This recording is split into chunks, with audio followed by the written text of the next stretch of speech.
Bienvenue au podcast Sac du Car. Mon nom est Didier Orméjus. Comme à l'habitude, je vais être accompagné par Marc-André Chaloux. Et oui, on va bien sûr parler des matchs qui ont été présentés dans la NFL lors de la première semaine d'activité, mais on va également y aller d'un regard vers l'avant en y allant de nos prédictions pour tous les matchs de la deuxième semaine d'activité, bien sûr, qui va commencer dès jeudi soir. Je vais également recevoir un invité, Nick Pierre Masse, qui a eu la chance d'être au Brésil. Il a assisté sur place à la rencontre entre les Chiefs de Kansas City et les Chargers de Los Angeles. Et Marc-André va mettre la table pour la deuxième semaine d'activité avec ses recommandations en termes de fantasy football. Alors Guillaume, par la musique.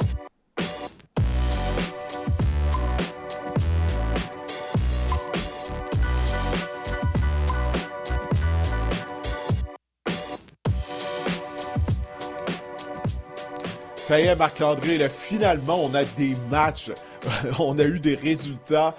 Il y a certains résultats qui ont été surprenants, d'autres décevants. On va en parler plus tard. Mais on va commencer fort, là. On va commencer immédiatement avec nos réactions excessives à la suite de la première semaine d'activité. Je vais y aller en premier. J'ai bien hâte de voir quelle est ta réaction excessive. La mienne, bon, je me suis gardé un peu de gêne. Tu me diras si je tombe dans l'excès réellement.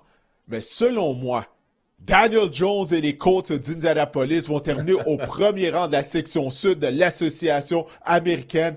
Danny Dimes est de retour. On peut même l'appeler Danny Dollar, pas juste Dimes. Danny Dollar, hey, il a été responsable de 3 touchés contre les Dolphins de Miami. Les Dolphins ont été épouvantables, ça aussi on va en parler un peu plus tard, mais ça a été un excellent début pour les Colts d'Indianapolis, qui ont également un nouveau coordonnateur en défense. La défense a vraiment bien joué. Alors pour moi, ma réaction excessive, c'est que Daniel Jones, Danny Dimes va mener les Colts à leur premier championnat de section depuis 2014. Imagine-toi, ça fait 11 ans qu'on n'a pas terminé au premier rang de la section.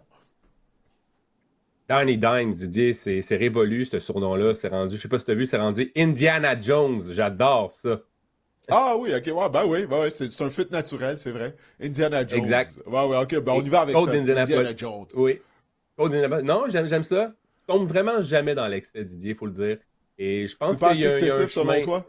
Non, mais écoute, c'est une division très prenable. C'est pas une division très forte, là, C'est la vrai. division des Colts. Je pense que, sincèrement, si les Colts, si on peut avoir d'autres performances du genre de Daniel Jones, je pense que oui, le premier rang de la division est assez accessible. J'ai hâte de voir cette semaine, par contre, contre les Broncos. Ce sera une autre paire de manches. Ouais, ben une autre raison pour laquelle je crois que les Colts vont terminer au premier rang, ça a été la prestation des Texans d'Houston. Leur ligne à l'attaque est Ouais. épouvantable. Bref, on va pouvoir en parler un peu plus tard. Maintenant, toi, de ton côté, c'est quoi ta réaction excessive à la suite des matchs de la première semaine? Excessif, hein? Je vais prendre une gorgée de café. Oh boy. Bon, la Ça promet fenêtre du des en Lions suspense, là. La fenêtre des Lions de Détroit est fermée. Ils ne seront pas des aspirants Hmm. au Super Bowl. Avant la Ah saison, oui, durant le camp on d'entraînement, pourra pas la réouvrir? non, on ne pourra pas la réouvrir. Durant le camp d'entraînement, Amon-Ra St. Brown avait mentionné que d'ailleurs l'attaque c'était moins fluide au camp d'entraînement. Ça allait prendre une période d'adaptation. Et on a vu que cette attaque-là, finalement, n'était pas fluide pantoute parce qu'ils se sont fait dépecer par les Packers de Green Bay. Là, vous allez me dire, le pain et le beurre des Lions l'année dernière, c'était le jeu au sol, Sonic and Knuckles, hein? Gibbs et Montgomery. 46 verges totales entre les deux joueurs. C'est épouvantable. Sonic et Knuckles avaient plus l'air de Fripp et Pouille. Je sais que c'est une référence nichée d'émissions de jeunesse des années 90. Ça trahit mon âge. J'aurais pas beaucoup de partage sur TikTok, mais quand même, c'était Fripp et Pouille dans le champ arrière des Lions de Détroit. Allez googler là, sur YouTube Fripp et Pouille. C'était super cool comme émission. Les personnages là, arrivaient à la maison en avion papier. C'était super. Là, vous allez me dire ensuite, oui, mais la ligne à l'attaque, elle était bonne. On s'est fait piétiner, malmener dans les tranchées aussi au niveau de la ligne à l'attaque. Jared Goff a été victime de 7 sacs du corps, une interception. Ça a été épouvantable. La défense, vous allez me dire, ah oui, mais Aiden Hutchinson était de retour. Ça a dû être bon, là, la défense des Lions de Détroit. Eh bien non, aucun sac. On a seulement été en mesure de se rendre et de rabattre au sol Jordan Love seulement 2 fois. Ça a été une performance épouvantable. 8,5 verges allouées par la passe, les Lions également dans la tertiaire. On a seulement l'attaque des Lions, 3,8 verges par jeu. C'est leur pire ratio, leur pire moyenne en un match depuis 2021. Le changement de coordinateur, pour moi, c'est inquiétant. Il est encore temps pour Dan Campbell de trouver des solutions, mais je pense que le temps, honnêtement, on est juste la semaine 2. Je pense que le temps commence à être pressant du côté des Lions si on veut se ressaisir. On va devoir éviter de commencer la saison 0-2. Là, on va jouer contre les Bears de Chicago. On va affronter Ben Johnson. Alors, une de ces deux formations va avoir une fiche d'aucune victoire et 2 défaites, à moins qu'on assiste à un rare match nul. Ouais, est-ce que c'est excessif? Je trouve pas que c'est si excessif que ça, ta réaction, Marc-André, parce que moi aussi, Non? là, je suis d'accord avec tout ce que tu as dit. Écoute, on en a parlé durant l'été. Tu sais, que le fait qu'on avait perdu nos 2 coordonnateurs, on a perdu le centre Frank Ragnow, tu sais, il ne faut pas prendre ça à la légère parce que s'il y a un sport où le coaching est vraiment important, un impact sur les rencontres, c'est bel et bien au football. Mais en tout cas, on va pouvoir parler des Lions un peu plus tard lorsqu'on va parler justement de leur affrontement de la 2e semaine d'activité. Écoute, avant de parler de la NFL, on va se mettre à parler des Alouettes de Montréal parce qu'il y a une surprise. Mardi matin, tout juste avant que je quitte chez moi afin d'aller couvrir le premier entraînement de la semaine des Alouettes, les Alouettes ont envoyé un communiqué dans lequel nous ont informé que McLeod Bethel-Thompson avait été retiré de la liste des blessés de 6 matchs après seulement 3 rencontres. Il était ennuyé par une blessure au coude droit et qu'il allait participer à l'entraînement. Non seulement il allait participer à l'entraînement, c'est lui qui s'est entraîné avec la formation partante. Oui, James Morgan a obtenu des répétitions, mais à chaque fois que l'attaque allait sur le terrain, l'attaque partante, eh bien, c'était McLeod Bethel-Thompson qui était le premier carré à prendre des répétitions. Après la séance d'entraînement, l'entraîneur-chef Jason Maas a dit, à moins que Bethel-Thompson aggrave sa blessure à son coude au cours de la semaine, c'est bel et bien lui qui sera le carrière partant samedi à Regina contre les Rough Riders. Alors, Marc-André, j'allais dire qu'on est de retour à la case départ. Pas vraiment la case départ, c'est Davis Alexander, mais on est de retour à McLeod Bethel-Thompson. Toi, comment tu as réagi en apprenant cette nouvelle-là? Parce que moi, en même temps, je vais t'avouer, j'ai pas été surpris. Parce qu'à la suite de la prestation de James Morgan le week-end dernier, les Alouettes peuvent pas aller en Saskatchewan face à la meilleure équipe de la Ligue canadienne et espérer l'emporter avec leur carrière numéro 4.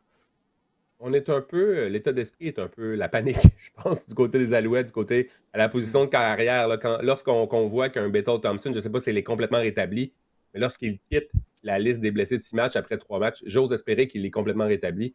Mais ça Ouais. peut Il laisser dit que croire oui. Il dit qu'on que oui. Ouais. on a vraiment besoin de toi, finalement. Puis on s'entend, Bethel Thompson, avant de se blesser, c'est pas les gros chars, comme on dit. Donc, moi, je pense que c'est ça. La première chose qui m'est venue en tête, c'est justement ça. C'est l'état de panique.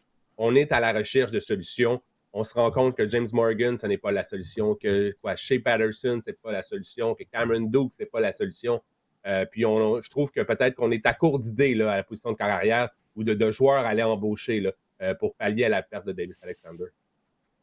Je crois qu'on a évalué tout simplement du côté des Alouettes les meilleures chances de gagner à Regina, ça va être avec un vétéran carrière. Tu as mentionné le nom de Cameron Dukes. Il s'est joué aux Alouettes il y a un mois maintenant. La même chose pour Patterson. Malgré le fait que ces deux quarts-là, ils ont gagné des matchs au sein de la Ligue canadienne de football. On les a vus déjà gagner des rencontres à titre de carrière réserviste. Mais il faut croire que du côté des Alouettes, on n'a pas confiance en eux.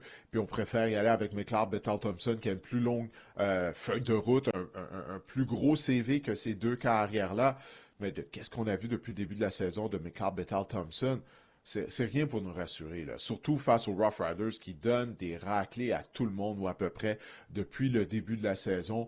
Puis moi, je voulais que Bethel-Thompson me mette en confiance. Lorsque je lui ai posé des questions après la séance d'entraînement mardi, Marc-André, puis, je lui ai demandé, si le fait qu'il s'est blessé, le fait qu'il a raté 3 matchs, ça lui a pas donné une opportunité, justement, de prendre un pas de recul. Puis d'évaluer ses performances, puis de trouver qu'est-ce qu'il doit mieux faire, qu'est-ce qu'il doit améliorer. Puis là, il m'a dit, oui, effectivement, ça lui a permis d'évaluer certaines choses. Puis là, je lui ai dit, justement, qu'est-ce que tu as remarqué que tu dois améliorer? Puis il m'a pas donné une réponse concrète. Peut-être que ça veut rien dire, mais il m'a donné des clichés comme réponse. En fait, pas mal toutes ses réponses lorsqu'il s'est adressé aux médias étaient des clichés. Comme je dis, peut-être que ça veut rien dire. Mais on va voir qu'est-ce que ça va donner. Les Alouettes ont perdu leurs 5 derniers matchs, Marc-André. Heureusement, ils sont toujours en deuxième position du côté de la section Ouest. Mais là, tu as le Rouge et Noir qui est allé de toute une victoire contre les Lions de la Colombie-Britannique la semaine dernière. Et les Argonauts sont à 2 points des Alouettes maintenant. Alors là, ça va vraiment être toute une bataille d'ici à la fin du calendrier régulier pour voir quelle équipe va terminer au deuxième rang de la division. Peu importe le corps arrière des Alouettes, l'attaque est tout simplement putride. On est dernier pour les points marqués dans la Ligue canadienne, dernier pour les touchés marqués, dernier pour pas mal toutes les catégories en attaque. Puis, c'est quoi la statistique que j'ai vu passer là, durant le match contre les Tiger Cats d'Hamilton? On a marqué seulement 3 touchés dans nos 61 dernières séquences offensives du côté des Alouettes. Dans la Ligue C'est canadienne, épouvantable. dans une ligue à 3 essais où la passe, le jeu du corps arrière est si important, c'est tout simplement épouvantable. Pour la petite histoire, là, j'ai écouté le dernier match en différé puisque ma petite fille Camille avait 1 an, donc j'ai pas pu être devant la télé à 13h. Et je veux pas. Bonne fête, Camille! Oui, je vais t'avouer, Didier, que j'ai avancé. Là. J'ai avancé là, le quatrième quart plus rapidement là, une fois. C'était T'as difficile à triché, là, regarder. ça veut dire, t'as triché. Ouais, c'était Ouais, difficile moi, à je fais pas, regarder moi, je contre fais les rien Tiger Cats. d'avancer. Moi, j'étais sur les lignes de côté, sous la pluie, Marc-André. Ouais. Il a plu pendant la majorité de la rencontre. T'es Mais chanceux. je l'ai J'aurais aimé c'était ça, là. Il y a c'était le film difficile à avec Adam regarder. Sandler, là, où est-ce qu'il a une télécommande, puis il peut avancer Ouais, la vraie zap, vie, là. zip, zap, Ouais, zap. je me souviens pas du nom. Click, je pense, le nom. En tout Clic, cas, ça clic, date d'une clic, clic. vingtaine d'années. Exact. J'aurais aimé ça, être muni de la télécommande pour avancer, là, un peu cette C'était difficile à rencontre-là. regarder pour les gens à la maison. J'imagine pas pour les partisans qui se faisaient mouiller. Même pour Jason Maas, je dirais que il doit se dire, mon Dieu, qu'est-ce qui se passe avec son équipe? Là, on faisait tellement flèche de tout bois en début de saison. Là, je regardais pour le plaisir là, le fameux Power Ranking, là, l'état des forces sur le site de la Ligue canadienne. Les Alouettes étaient au premier rang à la semaine numéro 3. Tout allait au beau fixe, tout allait pour le mieux. Puis maintenant, on est au dernier rang. Là. Même, je veux dire, la descente aux enfers, le monde là-bas. Puis j'imagine qu'un gars comme Jason Maas, un gars je trouve que c'est un gars fier dans la vie, il doit trouver ça dur lui aussi également. Là. Ben oui, ça, il n'y a aucun doute là-dessus, mais, tu sais, malgré tout ça, tu sais, le match était serré. Les Alouettes auraient pu Ouais, gagner cette rencontre-là si la position de carrière avait été le moindrement productif. Tu sais, c'est ça, là, dans tout ça. L'effort était là de la part des joueurs, mais c'est ça, tu sais. Puis on peut pas blâmer vraiment James Morgan. Il y a une raison pourquoi il a commencé la saison à titre de carrière numéro 4. Tu sais, mais s'il y a une chose qui est vraiment décevante du côté des Alouettes, là, depuis un mois environ, sont les performances de l'unité défensive. ouais. Marc-André, on s'est fait traverser au sol encore une fois. C'est une chose contre les Blue Bombers de Winnipeg avant la semaine de congé et Brady Oliveira, mais là contre les Tiger Cats, qui eux habituellement courent presque jamais avec le ballon. Puis lorsque j'ai vu la météo qui avait de la pluie, je me suis dit, ben ça va aider les Alouettes afin d'avoir un match plus serré, étant donné qu'Hamilton aime miser sur le jeu aérien. Puis là, on a accordé plus de 150 verges au sol à Greg Bell. À Greg Bell. Tu sais, comment est-ce possible? Tu sais, puis ça, moi, je trouve que c'est ça que j'ai trouvé le plus décevant de la rencontre. 234 au total au sol alloué par les Imagine-toi. Alouettes au Tiger Cat, 156 par Greg Bell. Mais ça, Didier, tu m'expliqueras, est-ce que c'est parce que le front défensif est trop agressif? On se retrouve derrière, puis on en profite du côté pour ça l'ouvre des brèches au sol? On a posé la question à Jason Maas, puis c'est une question d'assignation, d'après ce qu'il nous a dit. Tu sais, lui, il disait que les joueurs, lorsqu'ils ont une responsabilité et qu'ils se doivent de se retrouver dans un corridor, ben, il doit être là, dans le bon corridor de course. Mais on a perdu la bataille de la robustesse également. Puis ça, c'est quelque chose que Danny Machocha a mentionné après l'entraînement de mardi. Je lui ai posé une question parce qu'oublie pas, tu sais, Danny a fait des acquisitions au niveau de la ligne défensive durant la saison morte, notamment Sean Oakman. Prochaine fois que je vais voir Sean Oakman réaliser un gros jeu, ça va être la première fois de la saison. Pour moi, c'est une déception au sein de la ligne défensive. Moustapha Johnson effectue un retour au jeu, mais il n'avait pas joué depuis un an. Bon, il y a un facteur rouille. Naturellement, on sait quel genre de joueur il est lorsqu'il est réellement à 100%.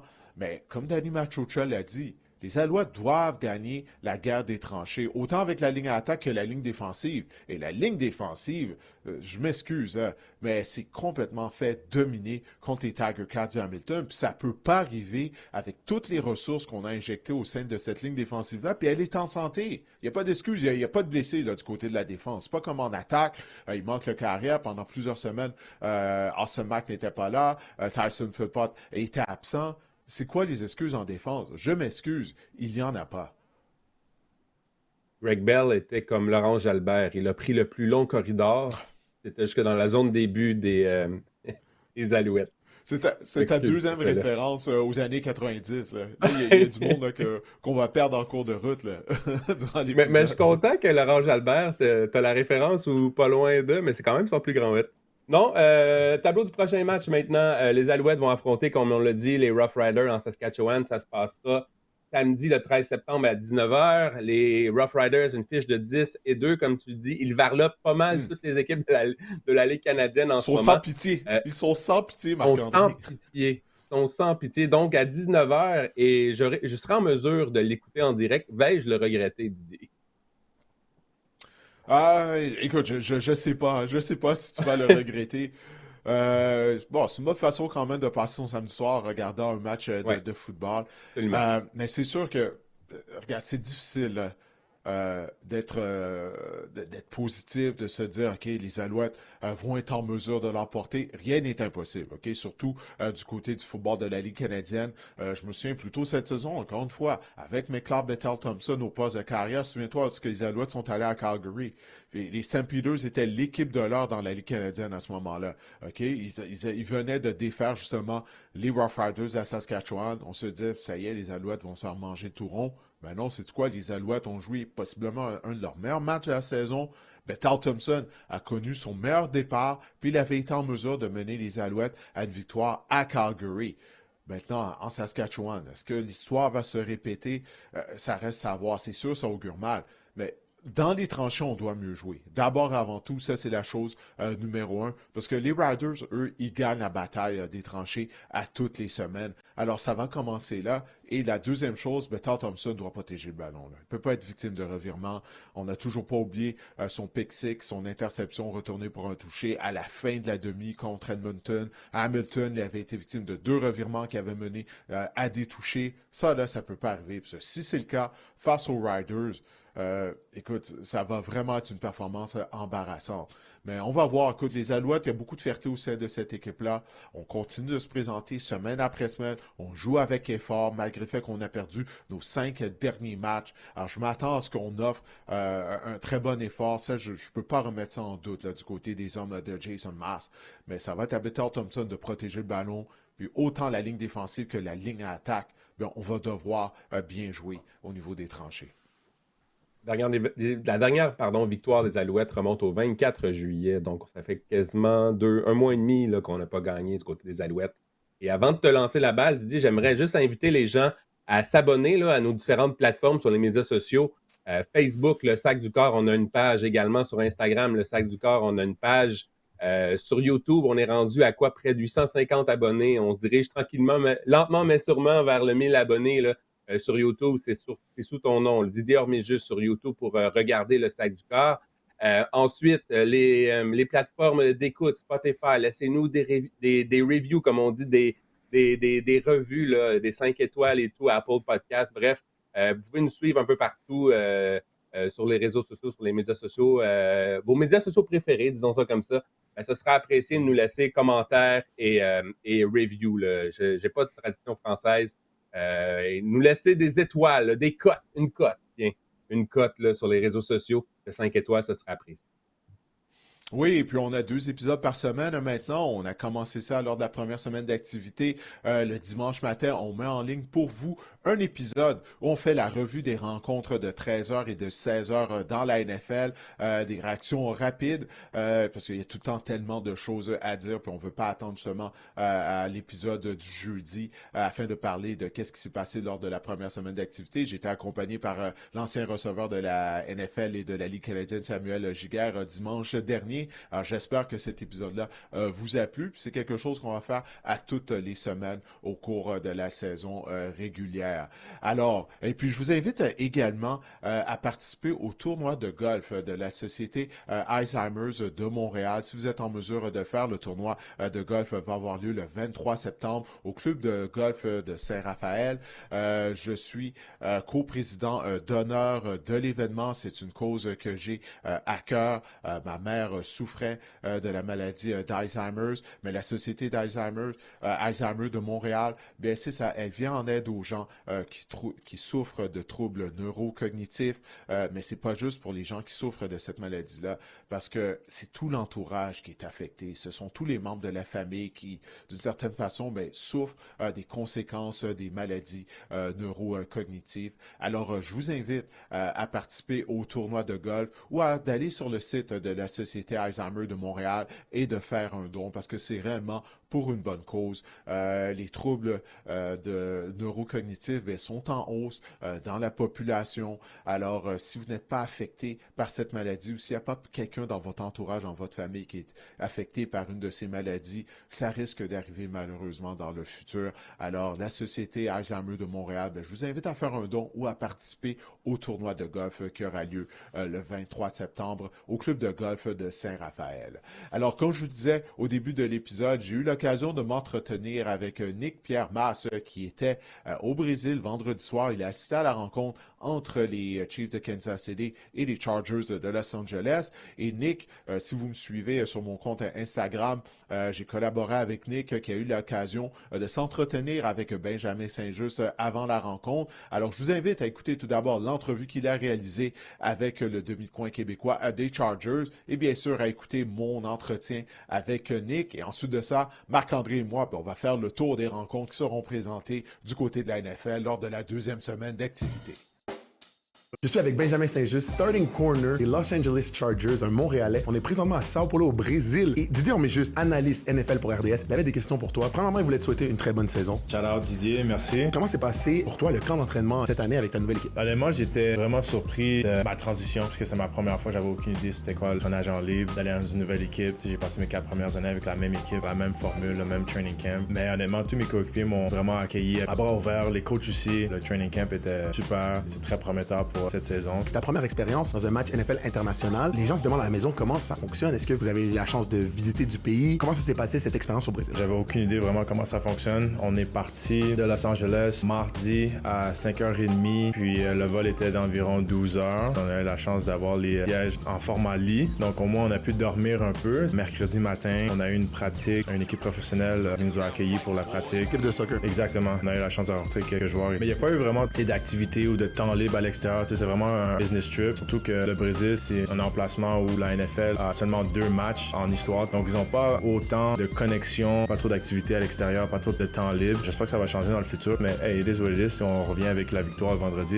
le vol va être super bien. À quoi on peut s'attendre de toi cette saison avec ta nouvelle équipe? Est-ce qu'on t'attend un rôle de partant? C'est quoi tes prédictions pour ta saison? Je vais aller me battre pour mon temps de jeu. Il n'y a rien qui va être donné, surtout dans la NFL, mais je pense que j'ai très bien fait dans le camp d'entraînement. Je pense que mes coachs ont confiance en moi. J'ai beaucoup d'expérience avec mon résumé. Je sais quoi faire et je sais quoi pas faire. A wise man gain some experience over the years. Ça a été une super belle année, honnêtement. Nouvelle division, nouvelle conférence. Je peux pas demander rien de mieux, honnêtement. Ben, de ma part, de la part de Didier Orméjus et de tous les auditeurs au Québec, on souhaite une bonne saison. Thanks. Merci tout le monde. Nick, tu es présentement à Rio. Tu as eu la chance d'assister à la rencontre de vendredi entre les Chargers et les Chiefs de Kansas City.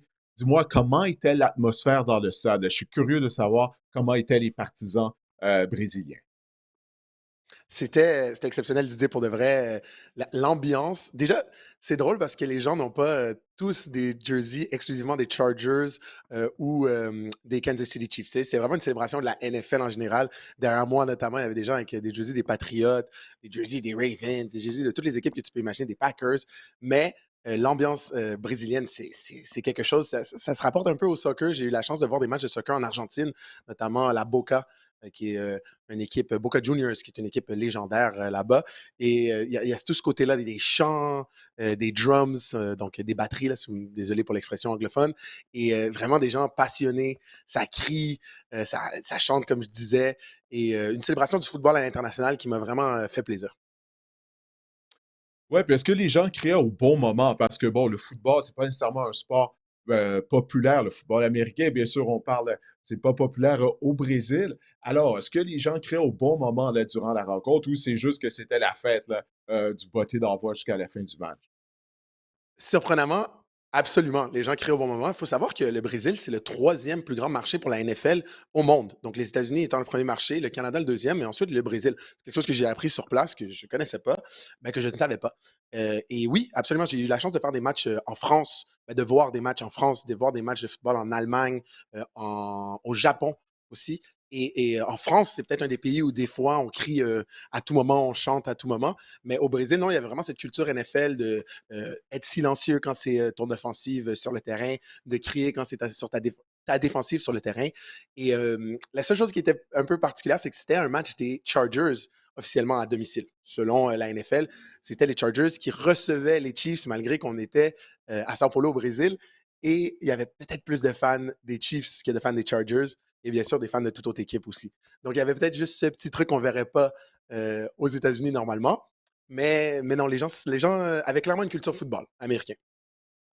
Ouais, c'est toujours le problème des 2 équipes de Los Angeles, hein. Leurs partisans, sont pas si nombreux que ça, puis ils voyagent pas comparativement aux partisans de Kansas City, mais en même temps, toute raison est bonne pour quitter Kansas City puis aller au Brésil, là, disons. Heu, mais écoute, c'était comment, là, à l'extérieur du stade et puis dans la ville? Est-ce que les gens parlaient de cette rencontre-là dans les médias, le fait qu'un match de saison régulière de la NFL, allait être présenté? Oui, j'ai vu beaucoup de panneaux publicitaires, même les jours qui ont suivi, donc pas juste pour ce match, mais pour la NFL en général. Comme je dis, la NFL semble quand même bien implantée au Brésil, même que le lendemain, on est allé manger dans un bar sportif. Il y avait des matchs de la NCAA qui jouaient sur le grand écran. Donc, j'ai pu suivre notamment, si je dis pas de bêtises, un match de Texas. Non, non, non, c'est pas vrai. Bon, j'oublie les équipes, mais j'ai pu suivre un match NCAA le lendemain. Donc, clairement, il y avait des fans de football. Même hier, c'était le NFL, le dimanche de la NFL. Il y avait tout plein de matchs qui étaient diffusés, que ce soit à Sao Paulo ou à Rio, dans différents bars sportifs. Donc oui, oui, il y avait de la publicité dans le métro, sur Internet, sur des panneaux publicitaires un peu partout. Ouais. Écoute, on a joué une entrevue que tu avais fait avec Benjamin Saint-Just avant la rencontre. Est-ce que tu as eu la chance de lui parler après le match et puis comment il a vécu, cette expérience-là? Absolument, j'ai pu lui parler brièvement après le match. Eux, ils sont partis directement là, après le match, donc j'ai pas pu le voir physiquement, mais on s'écrivait, on avait un chat de groupe, là, un groupe chat, comme on dit, pour communiquer. Il est légèrement déçu de ne pas avoir pu visiter le pays. Tu sais, Benjamin, c'est quelqu'un qui aime voyager, qui, à l'époque, quand il jouait pour Michigan, a eu la chance d'aller en Italie avec l'équipe et a pu visiter, avait adoré ça. Sous Jim Harbaugh, fun fact, qui est aujourd'hui son entraîneur-chef aux Oui. Los Angeles Chargers.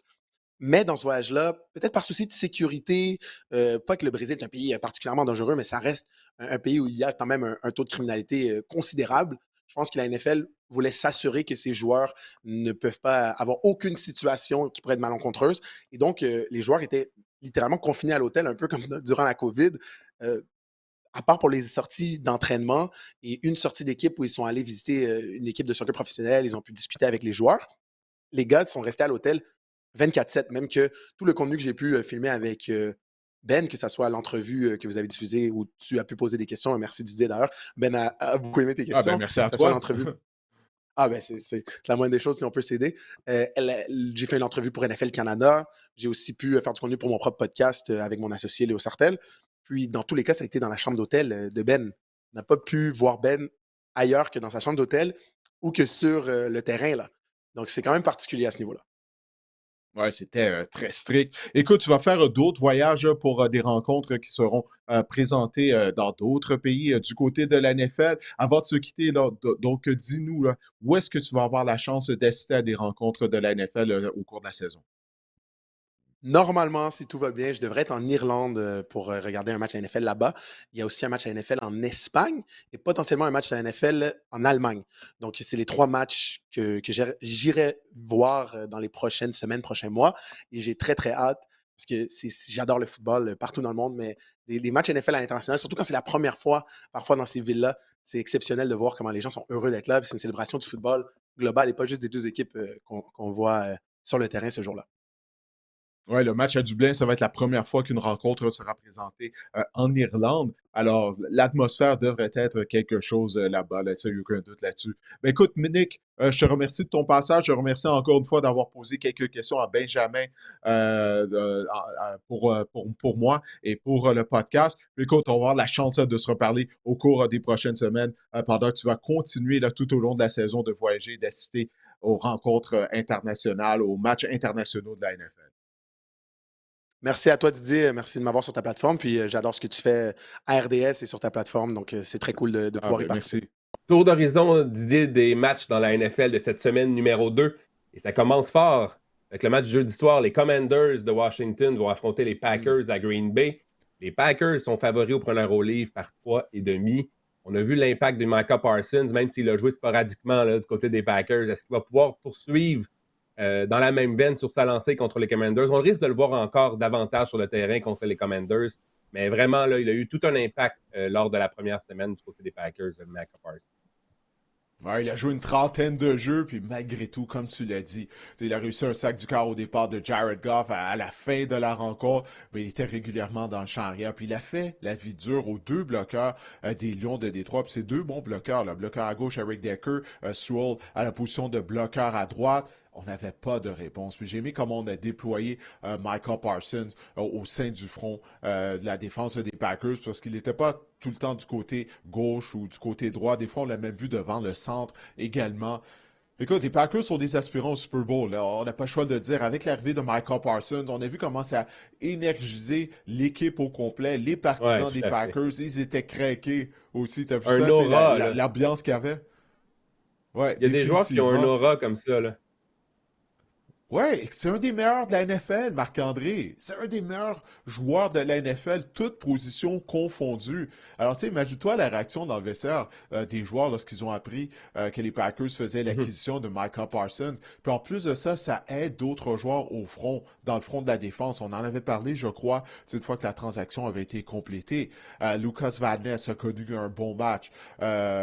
Rashawn Gary également, parce que là, les équipes apportent une attention particulière à Micah Parsons. Donc, les autres joueurs se retrouvent à 1 contre 1, puis ils ont gagné leur bataille à 1 contre 1. En tout cas, moi, j'ai vraiment hâte de revoir Parsons en uniforme jeudi soir face aux Commanders, qui, eux, bon, ils ont gagné leur premier match. Encore une fois, Jayden Daniels, on se demandait, est-ce qu'il va être affecté par la gang de la deuxième année? Il semble que non, parce qu'encore une fois, il était très calme. Mais plusieurs de ses passes ont été échappées, Marc-André. Hein? Terry McLaurin en a échappé, notamment. Ça a été une bonne rencontre de la part de Deebo Samuel. Écoute, moi, j'ai choisi les Packers pour l'emporter. OK, parce que je crois vraiment que Green Bay est maintenant une des meilleures formations de la NFL. Jordan Love, je n'ai même pas mentionné son nom. Il a connu un bon match, il a raté quelques passes, mais dans l'ensemble, ça a été une performance solide de sa part contre les Lions de Détroit. Alors, le match allé au Lambeau Field, choisis les Packers pour gagner. Moi, je pense que la clé du succès pour les Commanders dans ce match-là, ça va être au sol. On a cumulé près de 220 verges là, contre les Giants de New York la semaine dernière. Bill Krosky Merritt, là, qui a connu un fort match à ses débuts également. Et écoute, j'ai bien hâte de voir quand il va signer un gros contrat. On va pouvoir. J'ai déjà le titre en tête. Là, ça va marquer Dollar Bill. Ça va être sur les pages. Ça va être incroyable. C'est pour dire qu'à l'inverse, par exemple, les Packers, on a vraiment limité la puissante machine au sol des Lions à quoi? Une cinquantaine de verges au total. Donc, j'ai bien hâte de voir parce que les Commanders, l'année dernière, une fiche de 1-4 quand on a moins de 100 verges au sol et 13-2 quand on récolte plus de 100 verges au sol. Donc, c'est vraiment la clé pour moi, les Commanders, le jeu au sol. Est-ce qu'on va être capable de courir avec efficacité là, contre le front défensif des Packers? Et moi, c'est là que le match, ça pourrait se jouer là. Ça pourrait se jouer au sol. Le jeu au sol des Commanders contre le front défensif, contre la course des Packers. Oui, puis la défense des Commanders qui a bien joué contre la course la semaine dernière contre les Giants, ça, tu vas me dire seulement, mais quand même, on a accordé seulement 3,2 verges par course. Pourquoi je mentionne ça? C'est que l'année dernière, Washington avait terminé au 30e rang de la NFL contre le jeu au sol. Alors ça, c'est quelque chose qui semble être amélioré mais j'ai hâte de voir ça face à Josh Jacobs. Puis les Packers sont une bien meilleure équipe que les Giants de New York, là, on s'entend là-dessus. Mais pour en revenir à ton gars, là, Bill Krosky-Merritt, là, tu nous en avais parlé, puis je crois qu'on était toujours au mois de juillet. Hey, ses changements de direction sont vifs, puis il a une belle accélération. Il a inscrit un touché. Ce ne sera pas très long là, avant qu'il devienne, je crois, le porteur de ballon numéro 1 dans le charrière des Commanders de Washington. Jaden Daniels a été la recrue par excellence en attaque de la NFL l'année dernière. Krosky-Merritt, il a peut-être une chance. Les Commanders ont peut-être une chance de miser sur la recrue de l'année en attaque pour une deuxième année de suite. Alors, ta prédiction, c'est quoi pour ce match-là qui tu choisis? On a dit, Rick, tu changes d'opinion rapidement. Là. Je me souviens qu'au mois de juillet, tu me disais, c'est qui ce gars-là encore? Un gars du mois de juillet, je ne connaissais pas. Qui court au ralenti. Je ne connaissais pas. Ouais, c'est ça, toutes les images qu'on avait vues, c'est ça, c'est des super slow-mo lors du camp d'entraînement. Non, hey, il y a juste les fous qui ne changent pas d'opinion. Alors, niveau fantasy, j'ai repêché Austin Eckler là, dans quelques poules, puis avoir recouru Krosky-Merritt lors de la semaine numéro 1. Je m'allais dire, ouais, c'était beau Bill, là, mais je pensais qu'Austin Eckler allait quand même être l'homme de la situation dans le champ arrière. Je commence à être un peu plus nerveux, je te dirais. Essaie de l'échanger pendant qu'il a toujours de la valeur, Eckler. C'est ça mon conseil. Les Packers, je vais prendre les Packers pour l'emporter. La dernière victoire sur la route des Commanders/Redskins là, contre les Packers, ça remonte en 1988. C'était à Milwaukee, parce qu'à l'époque, Didier, on séparait les matchs locaux des Packers entre Green Bay et Milwaukee de 1933 à 1994, pour être exact. La dernière victoire des Commanders au Lambeau Field, c'était en 1986. J'avais 1 an. Donc, la séquence va se poursuivre, malheureusement. La vilaine séquence, la série noire va se poursuivre du côté des Commanders. Ah, je ne savais pas que les Packers disputent des matchs à Milwaukee. Ben oui. Ah, on a appris quelque chose. Bon, tu vois, juste pour ça, ça valut la peine pour que les gens écoutent cet épisode du podcast. Merci. Maintenant, les Jaguars de Jacksonville vont être à Cincinnati. Excuse-moi, Didier, t'as-tu fait ton choix? Oui, j'ai dit les Packers. Moi, j'ai choisi les Packers aussi. Je tiens à dire que je t'écoutais, pourtant. Ouais, c'est ça que je vois. Ouais, good job. Ouais, j'ai choisi Green Bay. OK, c'est bon. Je peux y aller. Les Jaguars, avec une fiche de 1-0, vont affronter les Bengals. Ils ont également 1-0, que ça n'a pas été facile contre les Browns. Cincinnati est favori par 3,5 seulement. Le over-under, le total de points, Didier, est à 49,5 points, 49,5. Donc, les preneurs au livre s'attendent à un festival offensif. Est-ce que tu vois ça du même œil qu'eux? C'est possible, parce que ces deux équipes-là avaient deux des pires défenses de toute la NFL la saison dernière. Puis la performance des Bengals contre les Browns, hein, ça n'a rien fait pour me rassurer. Ouais, est-ce que j'ai dit les Bengals? Ouais, mais je pensais que c'était voulu. Non, c'est un lapsus, mais tu vois, ça te dit à quel point, qu'est-ce que je pense de Cincinnati réellement. Non, mais sérieusement, Marc-André, ils sont chanceux d'avoir vaincu les Browns. C'était pas du botteur des Browns qui a raté des bottées et des 2 interceptions de Flacco. Puis en passant, c'est pas de sa faute parce que ces 2 interceptions ont bondi dans la main de ses receveurs de passe. Jerry Jeudy et l'autre receveur numéro 19, là, dont le nom m'échappe là, présentement. Mais donc, c'est pas de sa faute. Les Browns auraient dû gagner ce match-là. Ouais, Cedric Tillman, voilà. C'est directement dans ses mains. Il a échappé, puis là, c'est devenu une interception. Écoute, les Browns ont limité là, la puissante attaque des Bengals à seulement 7 verges en deuxième demi. 7 verges, Marc-André, en deuxième demi. Comment est-ce possible avec Burrow, Chase et compagnie? Chase Brown. Ça, c'est le moins de points accordés en deuxième demi ça, c'est le moins de verges gagnés en deuxième demi par une équipe qui a remporté un match lors des 25 dernières années. Là. 7 verges seulement qu'on a gagné. Alors, j'avais la statistique au quatrième quart. Les verges d'attaque au quatrième quart des Bengals, c'est quoi? Écoute, sinon, on a gagné 7 dans toute la deuxième demi. Ça peut pas être beaucoup, quoi? 3? Moins 18. Wow. Moins 18. C'est supposé donc, des 25 de la NFL. Au troisième quart. Ah non, écoute, ça a été pitoyable, là, cette performance-là des Bengals. OK? Mais je vais quand même les choisir pour l'emporter. Ils vont jouer à domicile face aux Jaguars de Jacksonville. Je ne crois pas que l'attaque des Bengals va jouer aussi mal que ça pour une deuxième semaine consécutive. Puis du côté des Jaguars, oui, on a gagné, mais c'était contre les Panthers à Caroline, qui avec les Dolphins de Miami, ça a été les 2 pires performances d'équipe, je crois, de la première semaine d'activité. Donc, je peux pas vraiment évaluer la défense des Jaguars, étant donné qu'on affrontait les Panthers à Caroline. Je vais donner le bénéfice du doute aux Bengals. Alors moi, je choisis les Bengals pour gagner. Je pense que Joe Burrow et l'attaque des Bengals, et les Bengals vont vraiment sortir fort là, parce qu'on oublie que l'année dernière, les Jaguars avaient accordé le plus haut total de verges par la passe dans toute la NFL. Donc, je pense que c'est une bonne semaine pour Joe Burrow. Il ne vous fera pas 7 points fantasy, 7,8 points fantasy, je crois, dans votre pool, dans votre fantasy football à chaque semaine. Et Joe Burrow, Didier, 14 fois dans sa carrière, a lancé pour moins de 200 verges dans un match. Et la semaine suivant cette contre-performance-là, 298 verges en moyenne et plus de 2 passes de toucher. Donc, je pense que justement, c'est un bon affrontement là, pour les Bengals, enfin pour que l'attaque se mette en marche pour de vrai. Moi aussi, je choisis les Bengals pour l'emporter. Les Bills, qui sont 1-0, vont affronter les Jets, qui sont 0-1. Les Bills sont favoris par 6,5. Et la question du côté des Jets, Didier, on n'a pas été en mesure d'arrêter Aaron Rodgers. Comment qu'on pense pouvoir arrêter Josh Allen? Ouais, ça, c'est une très bonne question. Hey, Josh Allen, il a vraiment été incroyable un dimanche soir contre les Ravens de Baltimore. Ouais, Sérieusement, c'est là, fou. quelle performance. Ouais. 250 verges, je pense, en deuxième demi seulement. Ou au quatrième quart, je pense même. Ah, écoute, c'est tout un effondrement de la part des Ravens de Baltimore, mais Allen nous a démontré pourquoi il était le joueur par excellence de la NFL l'année dernière. Mais pour cette rencontre-là, par contre, la défense des Bills, tu sais, faut pas oublier, là, on a accordé 40 points. Là, aux Ravens de Baltimore, les Ravens sont une des meilleures attaques de la NFL, mais la défense des Bills, elle avait des carences l'année dernière, puis elle semble pas être améliorée, là.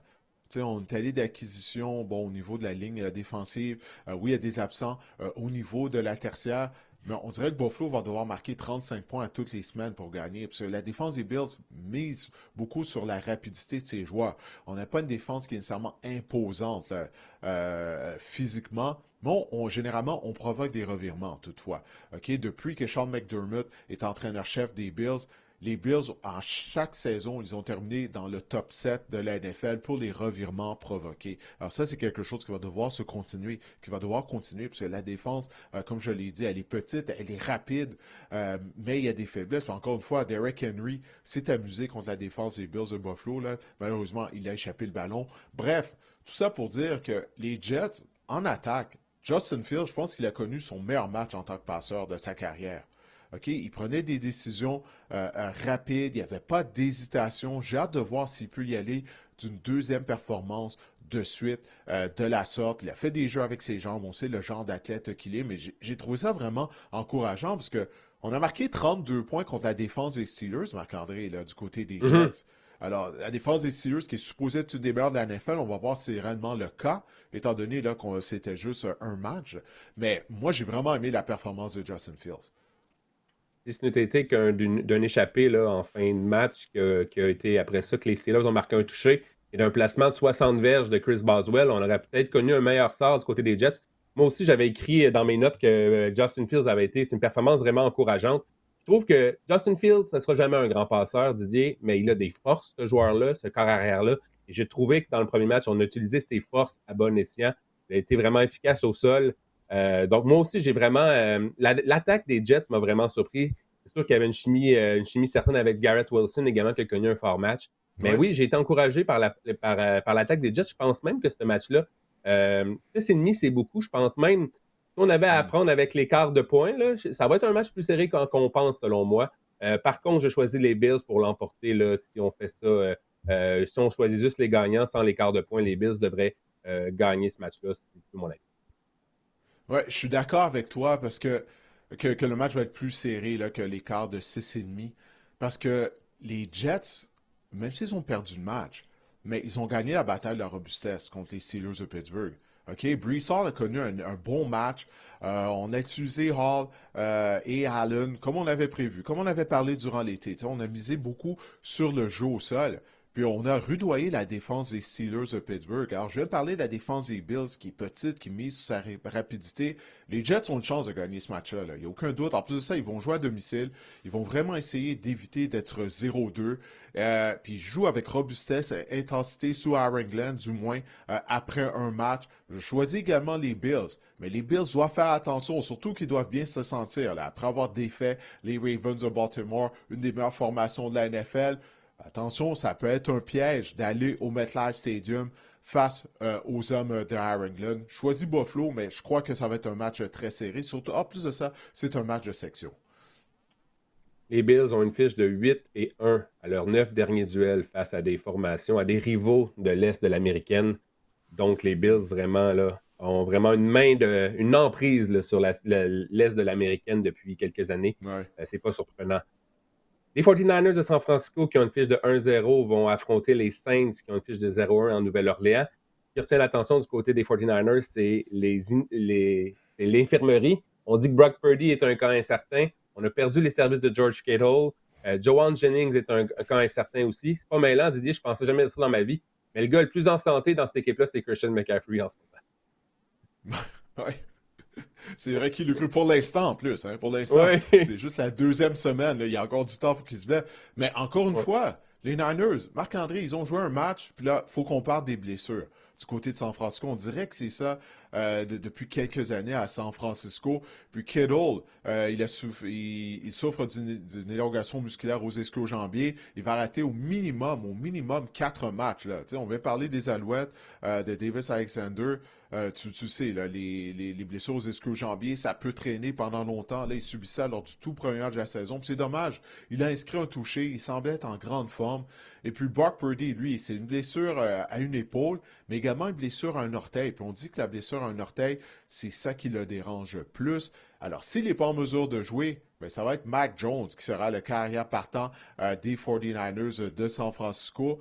Puis souviens-toi, lors du repêchage, lorsqu'on a repêché Trey Lance, il y a des rumeurs qui circulaient comme quoi que l'homme que Kyle Shanahan voulait vraiment, c'était Mac Jones. Et puis finalement, il y a des gens au sein de l'organisation des 49ers de San Francisco qui l'ont convaincu de repêcher Trey Lance à la place.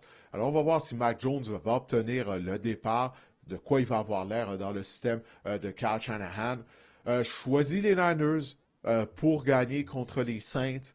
Je ne sais pas c'est quoi l'écart de points. On va devoir voir si Brock Purdy sera présent ou non. Mais les Saints ont tout de même été coriaces la semaine dernière. Choisis les Niners, mais avec un Astérix toutefois. Les Niners sont favoris par 4,5. J'ai oublié de le mentionner, Didier. 4,5, c'est quand même pas beaucoup. Mais les Saints, là, on avait l'occasion de gagner le match. Moi, ça a été surprenant contre les Cardinals. Ça n'a vraiment pas été très concluant pour moi, l'attaque des Cardinals. Mais honnêtement, pour revenir à ce match-là, je pense que ça va être un match signé Christian McCaffrey. L'année dernière, les Saints, deuxième plus haut total de verges accordées au sol et deuxième plus haute moyenne de verges accordées par portée au porteur de ballon adverse. Donc, je pense que c'est un affrontement alléchant pour Christian McCaffrey. C'est tout désigné pour lui. Je pense que ce sera la clé pour les 49ers pour ainsi remporter le match. Les Giants, qui ont perdu leur premier duel, vont affronter les Cowboys, qui ont aussi perdu en levée de rideau contre les Eagles. Dallas est favori par 5,5. Et la grosse nouvelle dans ce match-là, ben, c'est Russell Wilson, qui sera encore le corps partant des Giants pour cette deuxième semaine. Es-tu d'accord avec ça, Didier? Oui, je suis d'accord avec ça, mais parce que le calendrier des Giants est très difficile en début de saison. Je ne crois pas que c'est le moment d'envoyer Jackson Dart dans la mêlée, même s'il a démontré des belles choses lors du camp d'entraînement. Mais ce que je ne comprends pas, Marc-André, c'est Brian Daboll, après le match, qui a parti une controverse des carrières. Ouais. Lorsqu'il a parlé aux médias après la rencontre, il a dit ben là, on va réévaluer la position carrière. Je ne peux pas vous confirmer qu'il va de notre carrière partant la semaine prochaine. Pourquoi tu fais ça? OK, je comprends que Russell Wilson n'a pas bien joué, mais sais-tu quoi? La ligne d'attaque, encore une fois, elle a été pourrie. OK, ça fait combien de fois j'en parle? Ça fait 10 ans que ça dure, ça, au moins, du côté des Giants de New York. Cette mauvaise ligne à l'attaque, je suis obligé de défendre Russell Wilson. Oui, il n'a pas été productif, mais Marc-André, combien de fois qu'il se retrouvait sous pression? Puis ça arrivait vite, là. Je parle pas qu'il tenait le ballon trop longtemps. Ça arrivait en dedans de 3 secondes, hein. Tu vois, Russell, il devait courir pour sauver sa peau. Tu peux pas mettre Jackson Dart derrière cette mauvaise ligne à l'attaque-là. immédiatement lors de la deuxième semaine d'activité. On doit continuer de faire jouer Russell Wilson, même si on perd des matchs avec le calendrier difficile qu'on a du côté des Giants. Et si on reste sur les questions de ligne offensive, j'ai aimé vraiment la performance de la ligne offensive des Cowboys contre les Eagles, malgré le fait, par exemple, il faut mentionner que Jalen Carter a quitté le match rapidement. J'ai hâte de voir si ça aurait été différent s'il avait été là. Mais là, j'ai hâte de voir le front défensif des Giants. C'est assez impressionnant, assez éloquent. J'ai hâte de voir si la ligne à l'attaque, justement, la jeune ligne à l'attaque des Cowboys va pouvoir tenir le coup encore une fois. Parce que Dak Prescott, OK, ça n'a pas paru au niveau des statistiques, des chiffres, mais il est quand même bien paru contre les Eagles. Je l'ai trouvé juste dans son body language, j'ai vraiment trouvé qu'il avait l'air en santé, qu'il avait l'air prêt, il décochait des passes, il avait de l'aplomb, de l'assurance également derrière dans la pochette. J'ai vraiment aimé ce que j'ai vu de Dak Prescott, mais j'ai vraiment hâte de voir si justement la ligne à l'attaque va pouvoir lui donner du temps là, face au front défensif dominant des Giants. Dak était sharp dès le début de la rencontre contre les Eagles. Tu sais, il a vraiment bien Mon père joué. dirait qu'il y aurait du torque. Comment? Mon père dirait qu'il avait du torque. Je sais pas quel était du torque, mais c'est ça. Il avait l'air... c'est ça. Il y en avait. C'est positif, il l'avait. Ouais, exact. Définitivement. Sur les passes échappées de CeeDee Lamb, là, ces 3 passes échappées, ça tue les Cowboys. Ça tue les Cowboys. Écoute, s'il attrape 2 de ces 3 passes-là, Dallas probablement quitte Philadelphie avec la victoire. Bref, la rencontre va avoir lieu à Dallas. Je choisis les Cowboys pour gagner, puisque du côté des Giants, l'attaque, il n'y a pas d'amélioration encore une fois. Moi aussi, je prends les Cowboys. Les Cowboys ont d'ailleurs remporté 15 des 16 derniers duels entre les deux équipes. J'ai quand même été surpris de voir ça. Donc, moi aussi, j'ai choisi les Cowboys pour l'emporter. Les Bears... Ça fait longtemps que les Giants sont mauvais, là. Excuse-moi, mais je veux dire, 15 des 16, on s'affronte 2 fois par année, donc ça remonte lors des 8 dernières saisons. C'est ça que je te dis. Depuis la fin de la carrière d'Eli, Marc-André, ça fait longtemps là, qu'Eli Manning a pris sa retraite. La ligne à attaque est mauvaise. On est incapable de solutionner ce problème-là. Bref, je me répète, je le sais, mais j'en reviens Même pas. avec Eli, là, on avait des saisons parfois ça aussi. Là. Ça n'a pas été, c'est pas été une domination avec Eli Manning non plus par moment. Là. Non, je sais, mais écoute, c'est vraiment... C'est un problème qu'on va devoir régler. Tant aussi longtemps que ce problème-là ne sera pas réglé, les Giants ne pourront pas être compétitifs. En tout cas, mais Brian Daboll, on savait qu'il était déjà sur un siège éjectable. En tout cas, j'ai hâte de voir comment ça va se terminer. Les Bears, qui ont une fiche de 0-1, je pensais bien mettre 1-0 avant que J.J. McCarthy, le jeu, retrouve la forme au 4e quart. Face aux Lions à Détroit, 0-1. Évidemment, on ne peut pas passer à côté de l'histoire de ce match-là. C'est le retour de Ben Johnson à Détroit avec les Bears. Détroit est favori par 5,5, Didier. J'ai bien hâte de voir ce match-là parce que je pense que les Lions, là, on s'ennuie peut-être de Ben Johnson. Et on a vu par contre que Ben Johnson, les Bears, là, ça va être un processus. Là. Ça ne sera pas du jour au lendemain. Caleb Williams avait vraiment entamé le match, 10-10. Par la suite, ça a été plus difficile. On a fait des ajustements du côté des Vikings. Mais j'ai bien hâte de voir là, ce que Ben Johnson et les Bears réservent aux Lions à son retour dans la ville de l'automobile. Ouais, moi, j'ai pas trouvé qu'on a bien protégé Caleb Williams. Tu sais, on a parlé là en long et en large durant l'été de la transformation de la ligne à l'attaque, les acquisitions qu'on a fait, notamment Joe Thuney. Sur papier, on s'est amélioré. Mais très souvent, Caleb Williams, il a dû sortir de la pochette parce que la pression arrivait rapidement. Puis heureusement qu'il est très athlétique, il a été capable d'acheter du temps. Alors, comme tu l'as dit, ça va être un processus du côté des Bears de Chicago. C'est pas du jour au lendemain qu'on va avoir la meilleure attaque de la NFL.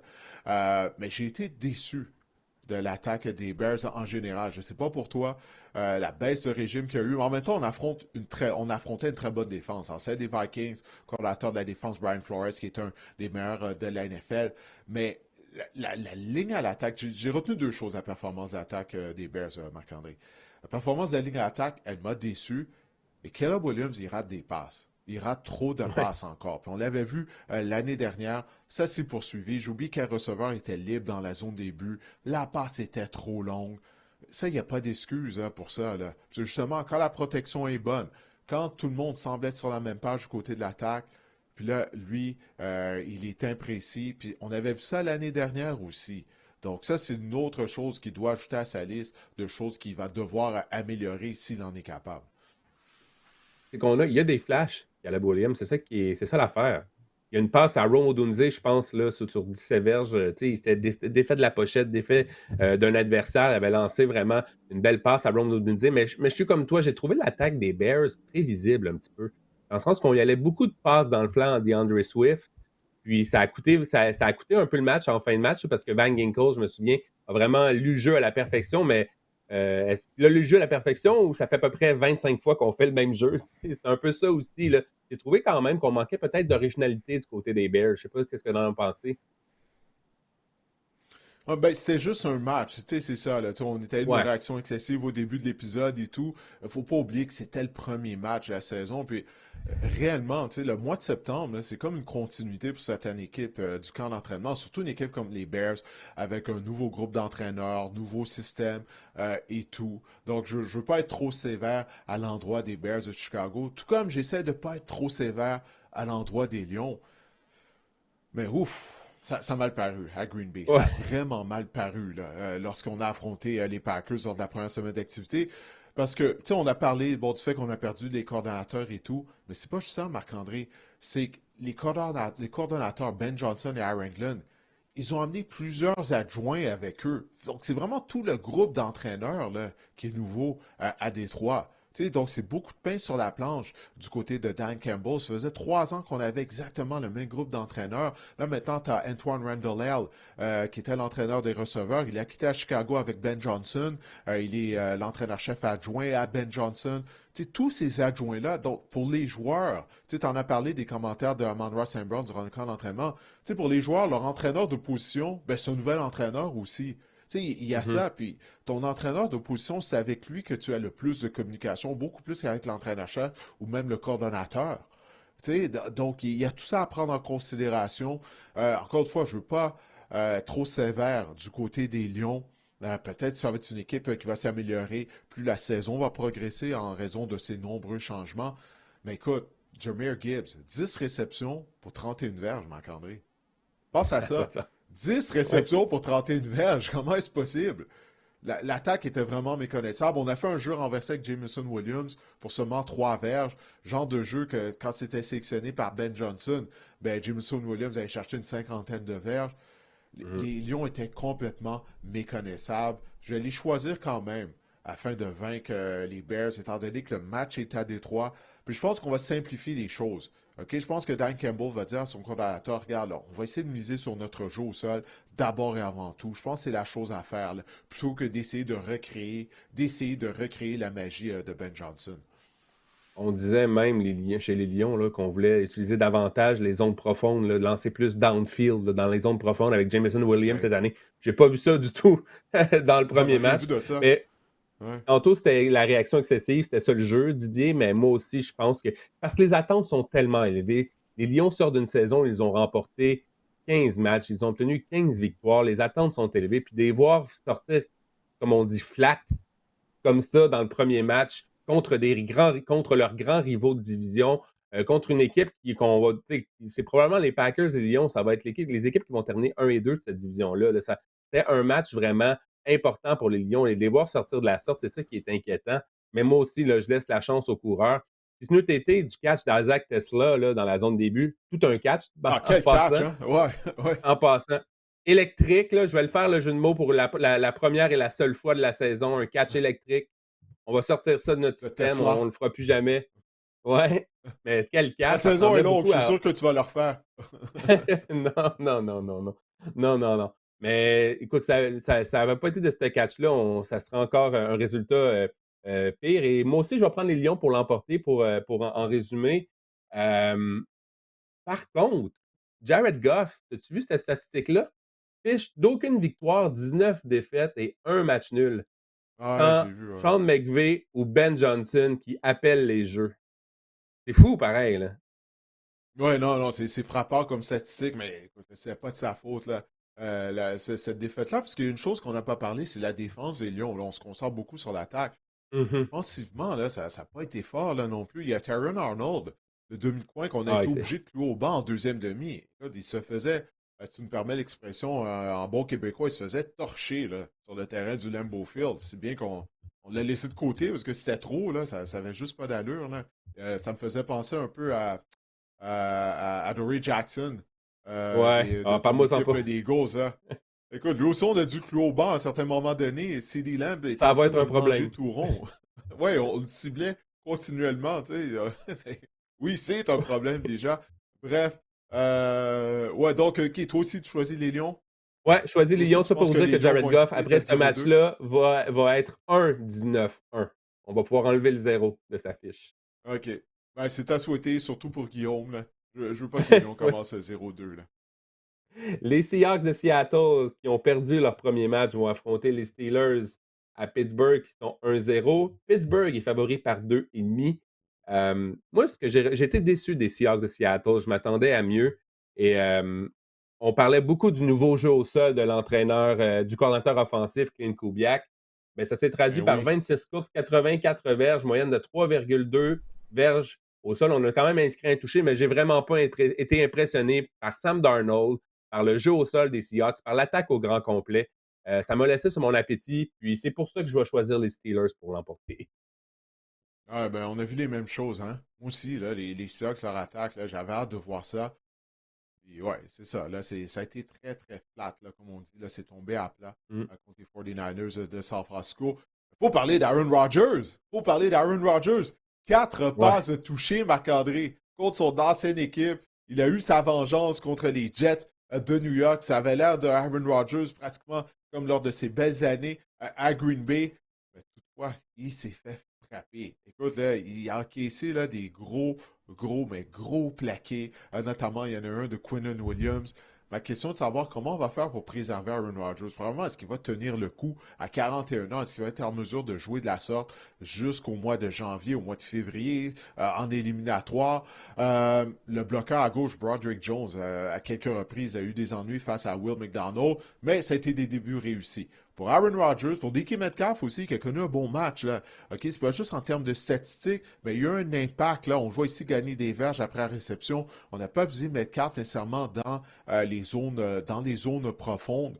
Ça a été dans les zones courtes, dans les zones intermédiaires. Mais juste sa présence sur le terrain, ça a permis à Calvin Austin d'avoir des opportunités à 1 contre 1. Puis Austin a gagné ses batailles à 1 contre 1. Puis Jalen Ramsey qui est venu fermer la porte, un autre nouveau venu du côté des Steelers en défense sur le dernier jeu lorsqu'il a frappé solidement Garrett Wilson pour le séparer du ballon.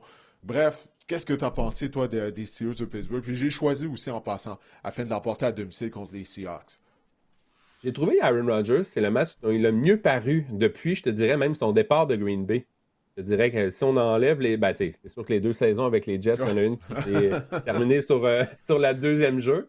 Mais quand même, j'ai même failli faire une réaction excessive et dire que Rodgers va mener la NFL pour les passes de toucher avec plus de 40. Je me suis gardé une petite gêne parce qu'en réalité, je pense que c'est peut-être le meilleur match au niveau des passes de toucher ou le meilleur match même fantasy là, qu'Aaron Rodgers aura dans toute la saison. Ça aurait pu être une réaction excessive, ça aussi. Mais j'ai vraiment. Ça m'a surpris vraiment. Je savais pas. Il a l'air en santé. Ça me prouve peut-être. On se rappelle là, l'année dernière, lors de ses 5 ou 6 derniers matchs, il avait connu des bons matchs avec les Jets. Certains questionnaient le fait que peut-être qu'en début de saison, il n'était pas complètement remis de sa blessure. Ça avait pris du temps pour qu'il se mette en marche. En tout cas, je l'ai vraiment trouvé. Il m'a vraiment impressionné, Aaron Rodgers. Je ne pensais pas qu'il pouvait offrir encore une telle performance. Puis ça en dit long également sur la défense des Jets, là, qui, selon moi, tu l'as toujours trouvé overrated, là, tu l'as toujours trouvé surestimé. Puis je commence à être comme toi. Ça a vraiment été incroyable. Mais oui, j'ai adoré Aaron Rodgers. Et j'ai une petite stats peut-être pour finir. Par contre, que les Seahawks, l'année dernière, Didier, fichent de 7-1 sur les terrains adverses. Que ça va se poursuivre. Ah oui. Les deux, on prend les Steelers, mais ça reste à voir. Ouais, 7-1 et 3-6 à la maison.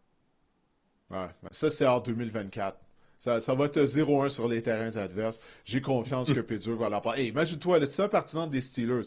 Même si tu avais des doutes sur la mise sous contrat d'Aaron Rodgers durant la saison morte, là, c'est sûr là, que tu es excité là, après la performance lors de la première semaine. Puis là, les Steelers vont jouer leur premier match à domicile. La foule va être survoltée. Là. L'espoir renaît à Pittsburgh soudainement. Non, écoute, les Seahawks n'ont aucune chance d'aller à Pittsburgh et de l'emporter, je crois. Les Broncos de Denver, avec leur fiche de 1-0, vont affronter les Colts. Ils ont également 1-0, les Colts, qui ont été potentiellement l'équipe la plus surprenante de cette première semaine. Denver est favori par 1,5 à l'étranger. C'est quand même une ligne intéressante. Les Colts, la semaine dernière, Didier, on a parlé de Daniel Jones. 7 séquences offensives, 7 possessions offensives, dis-je, ils ont marqué à chaque fois. C'est la première équipe à réaliser cet exploit-là depuis 1978. Donc, Indiana Jones est bien en selle. Mais j'ai vu cette statistique-là, mais j'ai de la misère à y croire, parce qu'il me semble qu'il y a eu des matchs où il y a eu des attaques qui ont marqué à toutes leurs possessions. Je veux dire, depuis 1978, réellement, en 47 au ans. moins 1978. Ouais, c'est ça, j'ai vu cette statistique-là partout. Ouais, c'est ça, exact. Mais j'ai vu cette statistique-là partout, puis j'étais comme, non, il me semble que j'ai déjà vu des matchs où, une attaque complètement dominée. En tout cas, peu importe. Ouais, Indiana Jones, écoute, c'était ma réaction excessive. Est-ce que ça va être un retour à la réalité?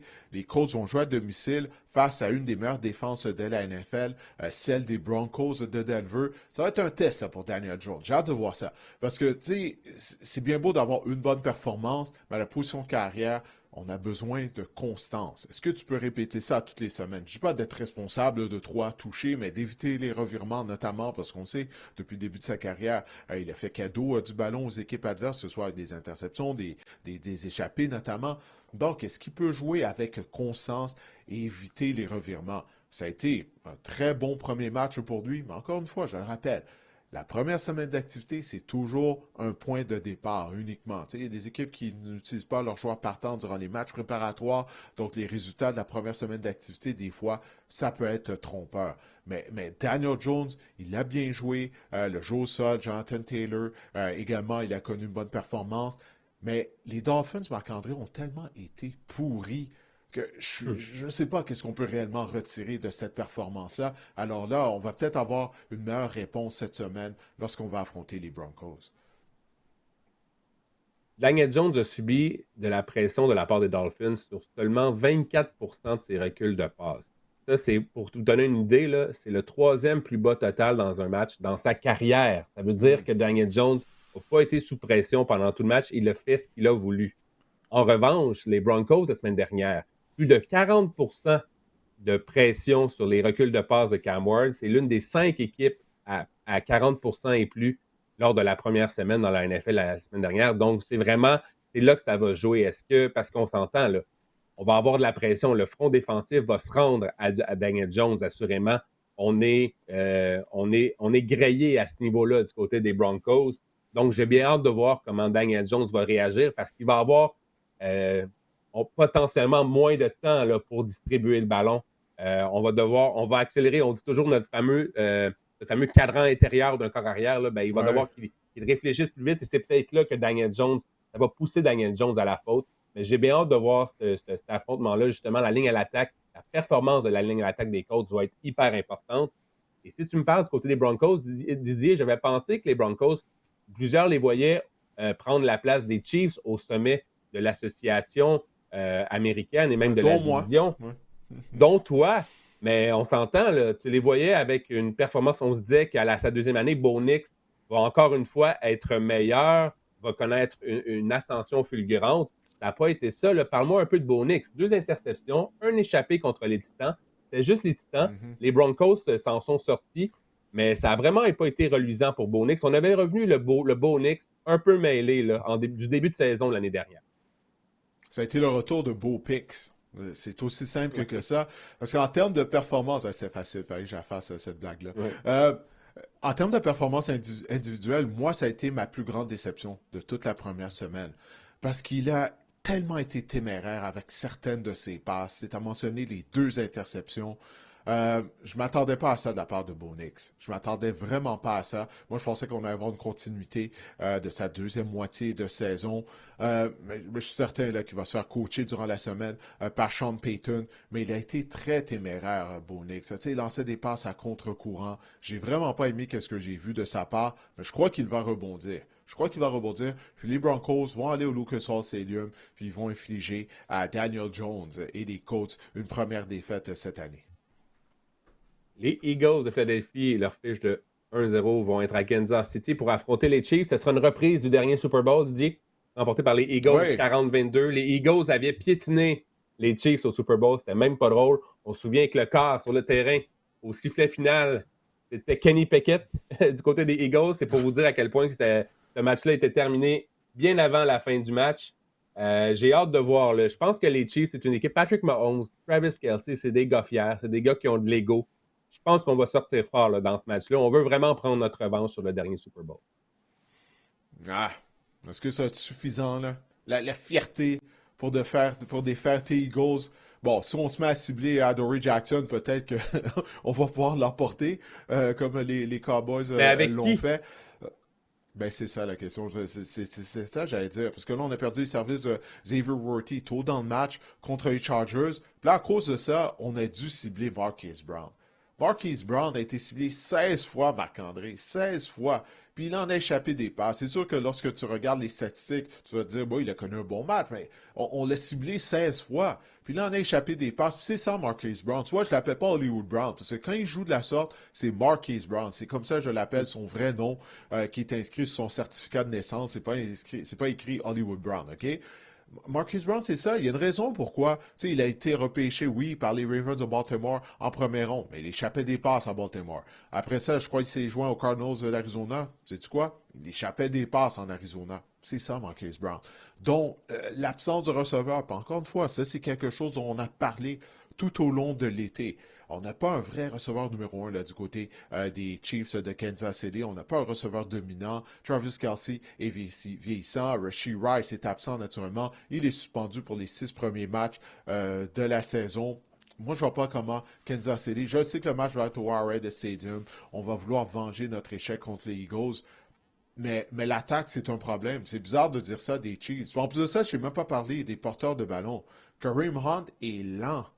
Maintenant, à ce stade de sa carrière. Isaiah Pacheco ne court pas de la même façon qu'il le faisait au début de sa carrière. Tu sais, avec son style qui est tellement robuste, malgré le fait qu'il n'est pas un gros porteur de ballon. Moi, j'ai toujours dit que ça va le rattraper rapidement. Je pense que c'est ça qui est en train de se produire. Moi, je choisis ton club, les Eagles, pour gagner. En plus de ça, Jalen Carter sera là, étant donné que la NFL l'a mis à l'amende pour le fait là, qu'il a craché sur Dak Prescott avant même le premier jeu en attaque là, des Cowboys. Puis on joue du côté de la NFL que le fait qu'il a été expulsé dès le début de la rencontre, ben, ça, c'est son match de suspension, étant donné qu'il a déjà raté un match. Ça.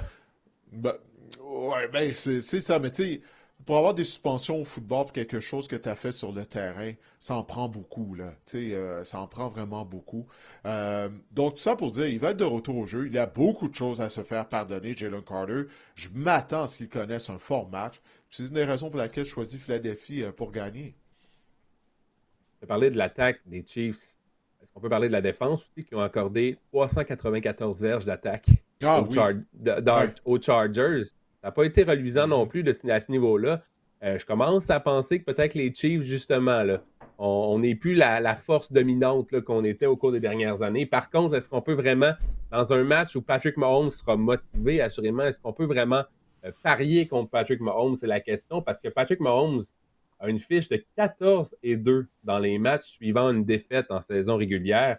Il a inscrit 37 touchés dans ces 16 matchs-là, donc je pense que Patrick Mahomes va se lever. Les Chiefs sont sur une séquence de 11 victoires de suite à domicile également.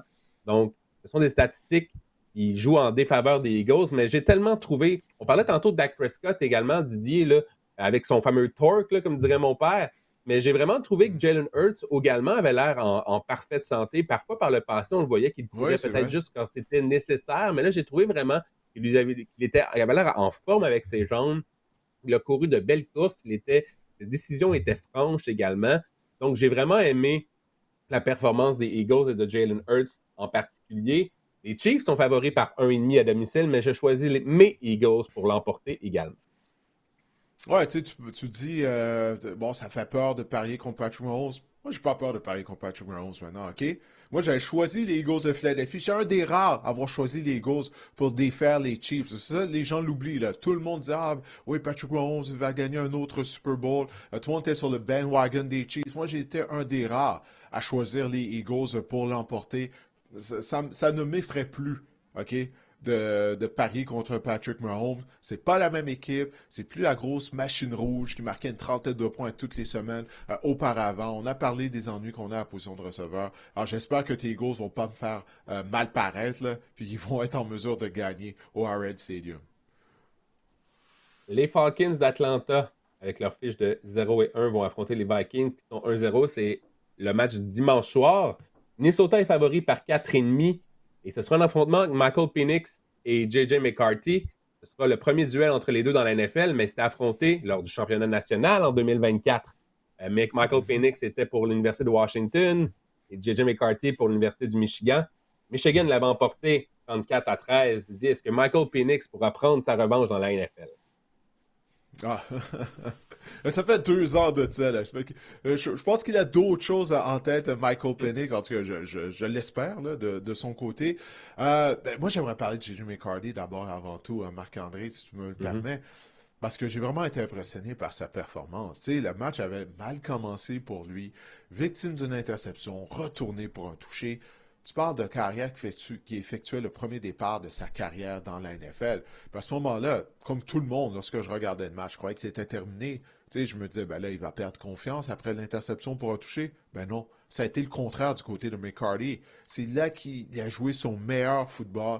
Il nous a démontré pourquoi les Vikings avaient confiance de se départir de Sam Darnold et de faire de McCarthy leur carrière partant. Parce qu'on a vu le talent physique, la force de son bras, sa mobilité également. Mais les choses qu'on ne voit pas, puis qui ont été une des raisons pour laquelle les Vikings ont repêché en première ronde, malgré le fait qu'ils ne décochaient qu'il y a des matchs lorsqu'ils jouaient à l'Université de Michigan, 15-20 passes par match, étant donné qu'on misait énormément sur le jeu au sol à cette époque-là du côté des Wolverines. Mais la raison pour laquelle il y a bien des gens qui l'aimaient en tant qu'espoir à la position de carrière dans la NFL, c'est au niveau des intangibles. Son éthique de travail, sa force de caractère, le fait que c'est un leader, c'est un joueur qui est énormément apprécié par ses coéquipiers. Puis là, on a vu tout ça là, lundi soir contre les Bears de Chicago. Alors, je pense que on a eu probablement du soulagement du côté des Vikings, surtout de la façon dont le match avait commencé pour lui. Donc, en tout cas, moi, j'ai hâte de voir ça. J'ai hâte d'assister au développement de J.J. McCarthy parce qu'il a vraiment de beaux outils. Là.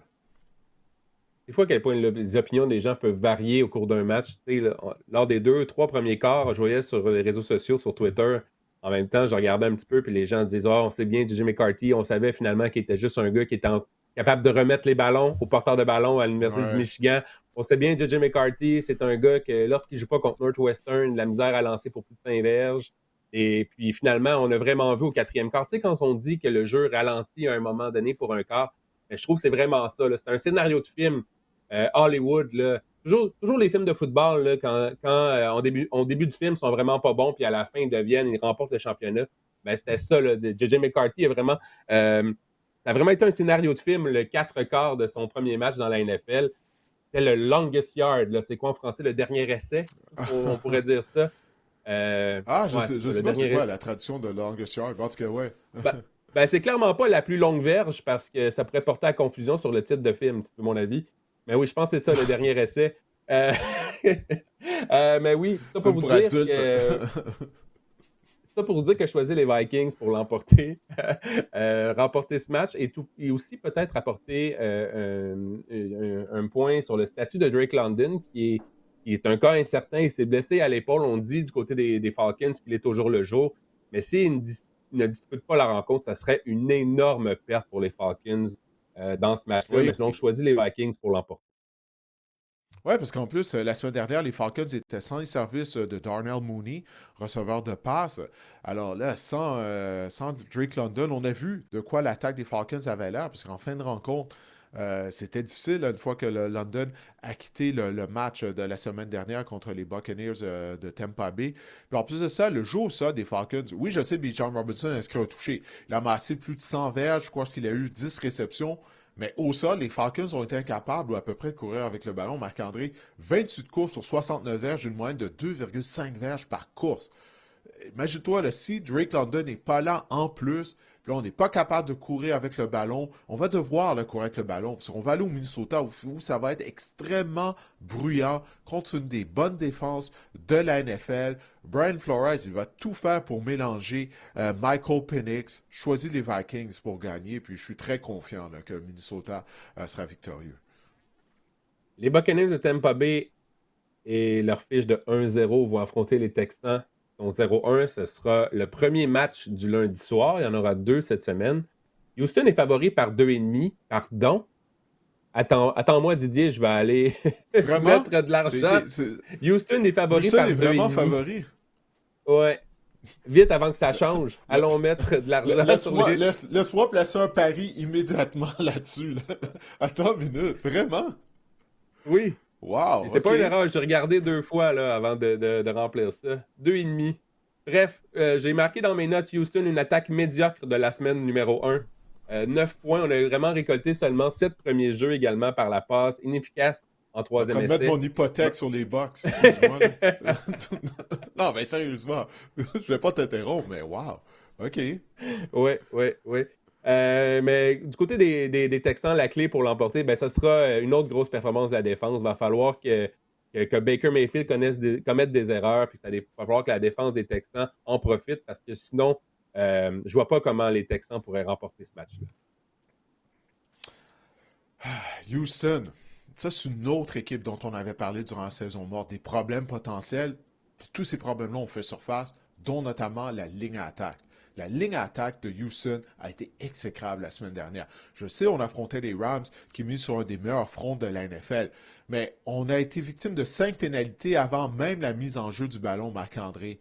CJ Stroud a été frappé 7 fois. Il a été victime de 3 sacs du quart. Puis on a accordé plusieurs pressions rapides. Là, ça, c'est une nouvelle statistique des stats avancées. On parle des pressions à l'intérieur de 2 secondes. Là. Ton carrière est déjà pressé. Écoute, puis on a déjà des blessures en plus au sein de cette ligne à l'attaque-là des Texans de Houston. Choisis les Bucks pour gagner. Baker Mayfield a évité les revirements, mais il a raté plusieurs passes. Tu sais, il a complété 3 passes de toucher. Ça a été une performance en dents de scie. Ça a été une performance un peu bizarre de la part de Baker Mayfield. Mais à la fin de la rencontre, quand il le fallait, il a été à son mieux. Il a mis une séquence sur pied. Puis là, je sais, bon, on vient de parler des Falcons. Où étaient les chasseurs de quart des Falcons? On a dépensé 2 choix de première ronde sur des chasseurs de quart. On a été incapable de fermer la porte face à Baker Mayfield. Mais ça pour dire, il a fait des jeux quand il le fallait et il a complété la passe de toucher victorieuse au futur membre du Temple de la Renommée. Je parle de bien sûr de Ebuka. On en a parlé durant l'été, le boss qu'il y avait autour de lui, c'était incroyable. Puis tout ce qu'il a fait à ses débuts dans la NFL, c'est d'inscrire 2 touchés. Mais tout ça pour dire qu'en raison de la ligne à attaque de Houston, je ne peux pas endosser les Texans présentement. Ça, comme tu l'as si bien dit, ça va prendre toute une performance de leur part de leur défense. La défense est capable de le faire, mais on va devoir provoquer des revirements. Parce que cette ligne à attaque-là est un sérieux problème à Houston. Choisis les Bucks pour gagner. Et on était amputé de Tristan Wirfs du côté des Buccaneers en plus. Puis on a quand même réussi en fin de match à remonter le terrain. Moi aussi, je prends les Buccaneers pour l'emporter. Je ne l'avais pas mentionné. Les Chargers, avec une fiche de 1-0, vont affronter les Raiders à Las Vegas. Ce sera l'autre match du lundi soir à 22h à l'heure de l'Est. Les Chargers sont favoris. De travailler tard lundi, moi. Exact. Les Chargers sont favoris. Les 2 matchs RDS. En passant, je viens d'aller voir si la cote avait changé là, pour les Texans. C'est encore Buccaneers. C'est encore les Texans favoris par 2,5. Donc, c'est vraiment pas des farces. J'ai été revérifié ce matin. Bon, revenons aux Chargers. Les Chargers sont favoris par 3,5 dans ce match-là. Du côté des Raiders, on a perdu les services de Brock Bowers lors du dernier match. C'était un peu inquiétant comme blessure. Là. C'était sur un jeu sans contact. Par contre, on dit que plus de peur que de mal dans son cas. Qu'il devrait être, que tout est parfait, qu'il devrait être de la formation des Raiders. Une chance, Didier, parce que les Raiders en ont bien besoin de Brock Bowers contre les Chargers. Oui, puis il connaissait tout un match, hein? Il avait déjà plus de 100 verges par voie de réception, puis écoute, il jouait vraiment bien. Clairement, Geno Smith avait confiance en lui. Alors, comme tu l'as dit, heureusement, ça n'a pas été grave, parce que lorsque je l'ai vu se blesser sans contact, moi, je craignais le pire. Je me disais, bon, ça y est, il s'est déchiré un ligament croisé antérieur. Mais là, il semble que c'est pas le cas. Donc, on verra pendant combien de temps il va être absent, mais au moins, c'est pas une grave blessure. Mais les Chargers sont en parler. Ça a été vraiment une belle performance. tout un match, hein. Justin Herbert contre les Chiefs. Wow! Il a vraiment connu tout un match. Tu sais, c'est le genre de performance qu'on veut voir plus régulièrement de Justin Herbert, parce qu'il est tellement talentueux. Tu sais, il a tous les atouts que tu veux. Là, il est grand, il est gros, il a un bras extrêmement puissant, il est mobile. Ben là, on a vu le plein potentiel de Justin Herbert. Mais encore une fois, hein, j'oublie de quelqu'un arrière qu'on parlait tout à l'heure, je t'ai dit, est-ce qu'il peut répéter ce genre de performance-là semaine après semaine, jouer avec constance? Parce que Justin Herbert, c'est un des carrières les plus talentueux de la NFL. Alors, en tout cas, moi j'ai aimé qu'est-ce que j'ai vu de sa part. Je vais choisir les Chargers pour aller à Vegas afin de gagner. Je sais que l'atmosphère va être incroyable à Vegas, étant donné que les Raiders ont défait les Patriots la semaine dernière. Mais les Patriots, on s'est rendu compte. J'oublie quelle équipe tu mentionnais. Là. Tu disais, bon, elle ne va pas s'améliorer du jour au lendemain. C'est la même chose du côté des Patriots. Il y a des trous du côté de la défense des Raiders. Je crois que Justin Herbert, justement, va pouvoir en profiter. Alors, victoire des Chargers. Moi aussi, j'ai trouvé la performance de Herbert impressionnante. Si je veux en ajouter, 32 verges au sol aussi, c'est un peu... ça aussi, c'est le fun à voir du côté de Justin Herbert. On sait que les attaques de Greg Roman, de Jim Harbaugh, ça laisse place aussi à l'improvisation au jeu au sol de la part d'un corps arrière. Donc, j'ai vraiment aimé voir ça aussi. Moi aussi, je choisis les Chargers pour l'emporter contre les Raiders lundi soir. Les Rams, à 1-0, vont affronter les Titans au Tennessee, qui sont 0-1. Pauvre Cam Ward, Didier. D'abord, les Rams sont favoris par 5,5 au premier au livre, mais je m'en allais dire pauvre Cam Ward, qui a dû à négocier avec les Broncos, qui a subi 6 sacs lors de la première semaine. Là, devra négocier avec le front défensif, avec les Verse, les Turner, etc. et compagnie de ce monde lors de la semaine numéro 2. Ça ne sera pas facile, ça ne sera pas de la tarte, là, encore une fois, pour Cam Ward cette semaine. Les Titans nous ont démontré pourquoi ils avaient le premier choix du repêchage l'année dernière. Ils n'ont rien fait pour aider Cam Ward. Passe échappée, as-tu vu les passes échappées par Kevin Ridley? Directement dans ses mains. C'était ridicule. La ligne à l'attaque, on a utilisé des ressources durant la saison morte pour l'améliorer. Peut-être qu'elle serait améliorée éventuellement plus tard au cours de la saison. Mais pour le moment, c'est la même chose. Puis bon, c'est vrai, c'est contre les Broncos de Denver, mais quand même, Cam Ward a été pris d'assaut complètement lors de ce match-là. Aucune aide de la part de ses receveurs. Mais malgré tout, moi, je trouve qu'il a bien paru lorsque tu isoles sa performance. Ses talents de passeur, on le voyait. Des fois, il lançait le ballon de côté. Moi, j'ai aimé ce que j'ai vu de la part de Cam Ward, même si ça, on ne le voit pas au niveau des statistiques et tout, pour les raisons que je viens de mentionner, le fait que personne l'a aidé. Mais Cam Ward, ça a démontré pourquoi il a été le tout premier carrière sélectionné. Puis, souviens-toi, lors du repêchage, on en avait discuté. Il y a des gens qui disent « Ah, s'il avait été repêché l'année dernière, il aurait peut-être été un choix de deuxième ronde, il aurait été le 7e carrière sélectionné en première ronde après Bo Nix. » Moi, je t'avais dit, moi, j'étais comme non, moi, je suis pas d'accord avec ça. Cam Ward, il a le potentiel d'être un carrière de concession. Maintenant, il faut juste qu'il ne se décourage pas. Mais on a vu un aperçu de ce dont il est capable, selon moi. Là, malgré le fait, encore une fois, je répète, il n'a eu absolument aucune aide. Pour ce qui est de la rencontre face aux Rams, ça sera pas plus facile, là, OK? Face à la ligne défensive des Rams, je choisis Los Angeles pour l'emporter parce que les Titans, là, ça fait dur leur affaire. Si on parle du côté de l'attaque des Rams maintenant, j'ai trouvé que l'attaque m'a laissé sur mon appétit également, j'ai trouvé lors du premier match. Il va falloir jouer mieux que ça. C'est simple comme ça. Il va falloir jouer mieux que ça du côté de l'attaque des Rams. Pour une attaque de Sean McVay, pour un premier match dont on a eu vraiment toute l'entre-saison pour se préparer pour ce premier match-là, j'ai été vraiment déçu par la performance des Rams. Par contre, ils ont réussi à l'emporter parce que c'était les Texans de l'autre côté. Mais quand même, j'aimerais ça voir une augmentation, là, voir une meilleure performance de Matthew Stafford et de l'attaque des Rams. Mais n'oublie pas que Houston a une bonne défense, hein, également. Houston a une très bonne unité défensive aussi. Hein. Ouais. Mais je choisis les Rams pour l'emporter, moi aussi. Les Patriots de la Nouvelle-Angleterre, fiche de 0-1, vont affronter les Dolphins à Miami. Fiche de 0-1 également. Miami, favori par 1,5. Donc, les preneurs au livre ne savent pas sur quel pied danser. Et je commence à penser que les Dolphins, ça va être un calvaire cette saison-là. En plus, comme si on en avait bien besoin, on a vu les allégations Tyreek Hill de violence conjugale qui refont surface encore une fois. Oui, en plus. Miami, seulement 211 verges d'attaque contre les Colts. Bref, quoi penser de ce match-là, Didier? Moi, je pense que je vais tout le temps Je vais jamais choisir les Dolphins de la saison. OK? J'ai choisi les Patriots pour gagner contre les Raiders la semaine dernière. Je l'ai regretté.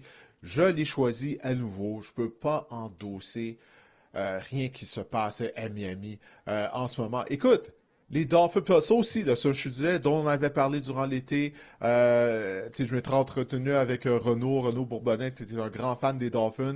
Mais malgré tout, lui, il n'avait aucun espoir pour Miami au cours de la saison régulière. 15 jeux pour 43 verges en première demi. 15 jeux, 43 verges en première demi. Tout a été victime de 3 revirements. On a vu Tyreek Hill qui était frustré sur les lignes de côté. J'ai une statistique intéressante, Marc-André, au sujet de Tyreek Hill. Sais-tu à quand remonte sa dernière réception de plus de 30 verges? Sais-tu à quand ça remonte? Il doit pas... À la Si tu me la semaine poses la 1 question... à la semaine 1 de la saison 2024. Ça fait 1 an qu'il n'a pas réussi un catch de plus de 30 verges pour un joueur qui est supposé être un marchand de vitesse. Imagine-toi. Donc, il n'y a rien de bon du côté de Miami. Mike McDaniels a complètement déjà perdu cette équipe-là. Je pense que je vais reprendre mon téléphone pour placer un autre pari sur le fait que Mike McDaniels sera le premier entraîneur-chef à perdre son poste. Alors oui, je choisis les Patriots pour l'emporter, parce que moi, les Patriots, eux, ils avaient l'air organisés. Les Dolphins, c'est vraiment, mais vraiment n'importe quoi. Je voulais justement conclure en te demandant si Mike McDaniels pourra acheter une autre semaine. Mais tu viens d'y répondre quand même à la question. Peut-être une autre semaine. On va pas le mettre dehors après 2 matchs là, seulement. Mais il a perdu complètement le contrôle. C'est pas un leader. Tout ce qu'on a entendu durant la saison morte qui sortait de Miami, c'était négatif. Puis tu pouvais retracer ça directement au manque de leadership de Mike McDaniel. T'sais. Puis d'ailleurs, on a reçu une question de la part de William Gonzalez via courriel qui demandait si, d'après nous, est-ce que la bisbille est déjà pognée à Miami? William, tu veux entendre qu'est-ce qu'on vient de dire? Oui, la mare des poignées. C'est pas la bisbille, on va se dire en bon québécois, la mare des poignées à Miami. Oui. Et si on regarde du côté des Patriots, maintenant, j'ai trouvé par contre, du côté des Pats, l'absence de Christian Gonzalez, ça s'est fait sentir. Geno Smith a récolté 362 verges par la passe. Donc ça, ce sera quelque chose à surveiller aussi également, la défense des Patriots. On sait que Mike Vrabel, c'est un entraîneur défensif qui prend fierté à avoir une défense efficace. J'ai hâte de voir si on va pouvoir rebondir à ce niveau-là. Et moi, je vais parler de Drake May. Drake May a quand même connu des bons moments par moment. Des bonnes séquences par moment. Ça se répète un peu, mais... Oui.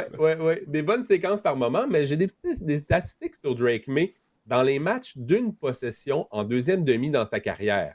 Didier, seulement 63% de passes complétées. Il y a une passe de toucher, 5 interceptions, 3 échappées perdues.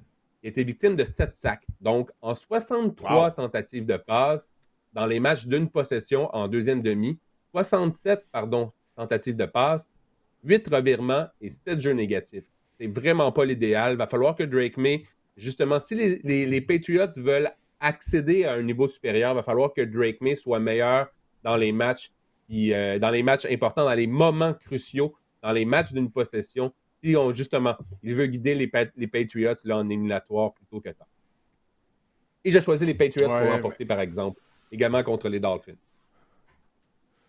OK, d'accord. Écoute, c'est ça. Il y a des gens qui avaient espoir que les Patriots, peut-être, allaient être dans la course pour une place en éliminatoire. Après la première semaine, je pense qu'on est encore loin de ça. Bref, on va voir, là, la saison est très jeune. Mais donc, les deux, on s'entend. Les Patriots, mais historiquement, les Patriots à Miami, ça va pas bien. C'est ça qui me fait peur. Historiquement, ils ont toujours des ennuis. Même à l'époque, dans l'apogée de Tom Brady, ça arrivait qu'on allait à Miami puis qu'on perdait. Généralement, les Dolphins sont numéro là, des Patriots lorsqu'ils jouent à domicile. Mais encore une fois, je ne veux rien savoir des Dolphins en 2025. Je vais choisir la Nouvelle-Angleterre. J'ai des actions de Jalen Waddle dans quelques poules fantasy. J'aimerais bien ça, qu'on ait un peu d'attaque.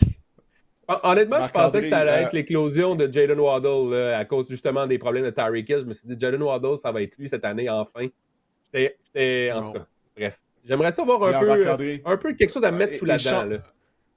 Ouais, essaie d'échanger Waddle et Eckler le plus tôt possible. OK? Je te dis juste ça. Il faut attendre qu'il y ait des bons matchs parce que là, en ce moment, ils valent pas grand-chose. Ouais, non, ça c'est vrai. Ouais. Mais je suis pas sûr que ça va arriver, là, des bons matchs pour eux, en tout cas. Hey. Les Panthers de la Caroline, fiche de 0-1, vont affronter les Cardinals en Arizona, fiche de 1-0. Arizona est favori par 6,5. C'est quand même beaucoup. Les Panthers, d'où Jésus? On a accordé plus de 200 verges au sol aux Jaguars. Travis Etienne, la renaissance. Il y a juste Tank Bigsby qui n'a pas réussi à être efficace au sol et on l'a échangé aux Eagles. Ouais. Aux Eagles. C'est pas grave de courir contre les Panthers, mon vieux. On t'échange. Non, mais c'est pour dire que les Panthers, on l'a mentionné tout à l'heure, Didier, ça va être l'une des pires formations de la NFL encore une fois cette année. En défense, du moins. Ça vraiment. Même en attaque aussi, ça a l'air d'être parti pour ça, Marc-André. OK, l'année dernière, leur défense, historiquement, c'est une des pires de toute l'histoire de la NFL. Mais là, en plus, t'as Bryce Young, qui avait l'air du Bryce Young du début de la saison 2024. Il a été victime de 2 interceptions. Puis il y a eu un 4e essai, Marc-André. 4e essai, il s'est débarrassé du ballon. Il a envoyé le ballon dans le fond de la zone de début. Je suis comme, mais voyons, ce 4e essai, c'est quoi tu fais? Il y a eu des mauvaises remises, plusieurs mauvaises remises de la part du centre. Ils avaient l'air, c'est une autre équipe, là, comme les Dolphins, ils avaient l'air complètement désorganisés. Moi, je choisis les Cardinals. Je veux rien savoir de la Caroline. Je me tiens loin des Panthers le plus possible. Et il y a un joueur qui m'a impressionné du côté des Cardinals. C'est le demi-coin recru Will Johnson. Souviens-toi, avant le repêchage, Johnson, il y a bien des gens qui croyaient qu'il était le meilleur demi-de-coin du repêchage, mais en raison de blessures au genou, il a chuté, il a été repêché en 2e ronde, mais il avait l'air solide. En tout cas, j'ai hâte, c'en est un autre joueur là, que j'ai hâte de voir la suite des choses. Choisis les Cardinals, je crois que je ne vais jamais choisir les Panthers pendant toute la saison.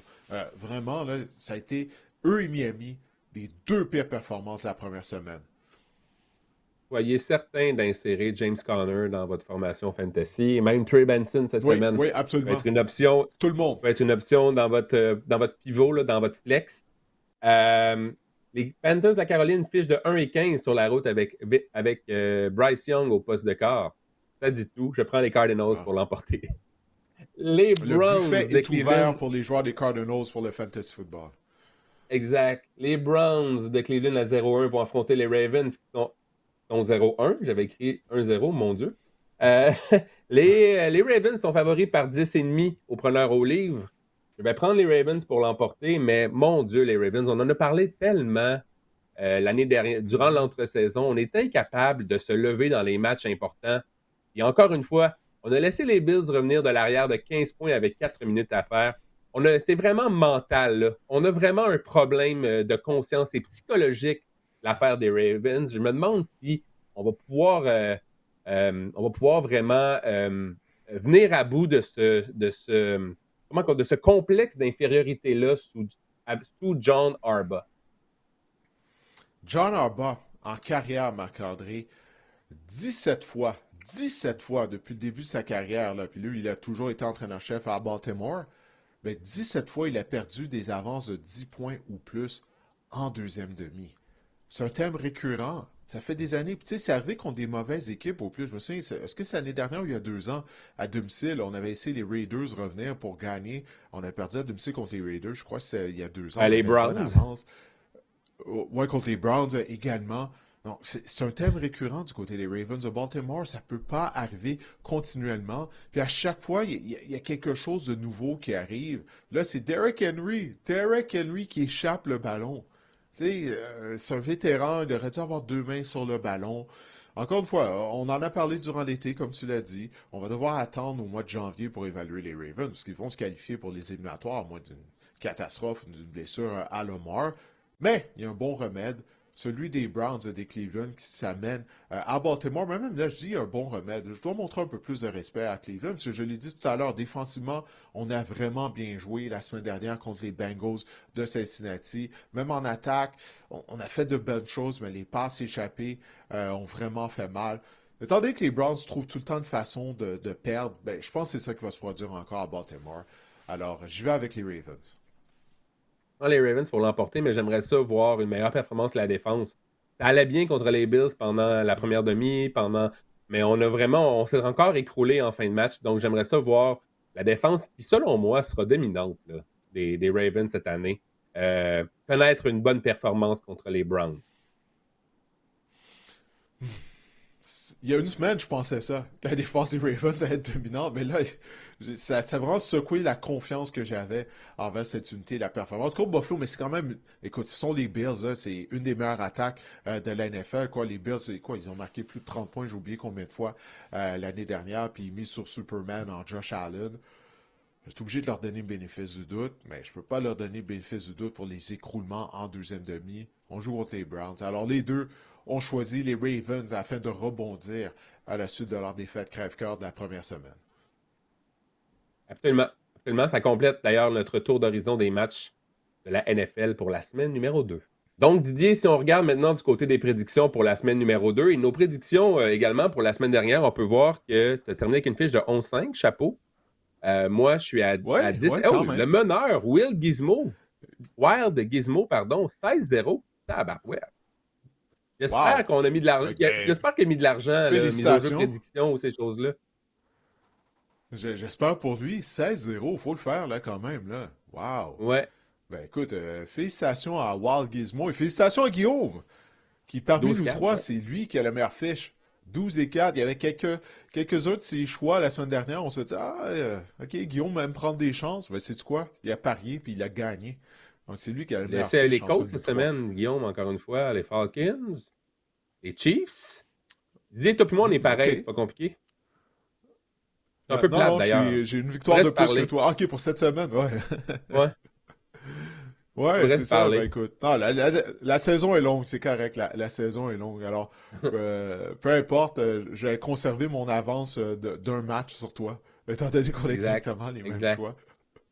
Le Guillaume, lui, il a l'opportunité d'augmenter son avance sur nous là, avec son bon départ. Mais 16-0, wow, ben félicitations à Wild Gizmo, vraiment, là, 16-0. Faut le faire. J'espère qu'on a mis de l'argent ailleurs. Nous, c'est gratuit. J'espère que le gars a mis de l'argent ailleurs. Oui, définitivement. J'espère pour lui. Oui, exact. Écrivez-nous dans les commentaires si vous avez mis de l'argent, si vous avez parié votre maison, si vous êtes maintenant millionnaire. Écrivez-nous dans les commentaires. Non, pariez pas la maison, mettez pas l'hypothèque. Je sais que je fais souvent cette blague-là de parier l'hypothèque, mais ce n'est qu'une blague. S'il vous plaît, faites pas ça. S'il vous plaît. Hey, on va se tourner du côté du Fantasy Football et tes recommandations pour la deuxième semaine d'activité. Les joueurs que tu recommandes de faire jouer, certains pour toi, ça serait mieux là, de les garder sur le banc. Bien sûr, si on a une meilleure option au sein de notre formation. On va commencer avec la position de carrière. On a parlé de Justin Fields qui nous a impressionné la semaine dernière et t'anticipe que ça va se poursuivre pour lui. Oui, Justin Fields, vraiment encourageante comme première performance. Deuxième pour les points fantasy chez les Cards lors de la semaine numéro 1, seulement derrière Josh Allen qui a connu un match exceptionnel, on en a parlé tout à l'heure.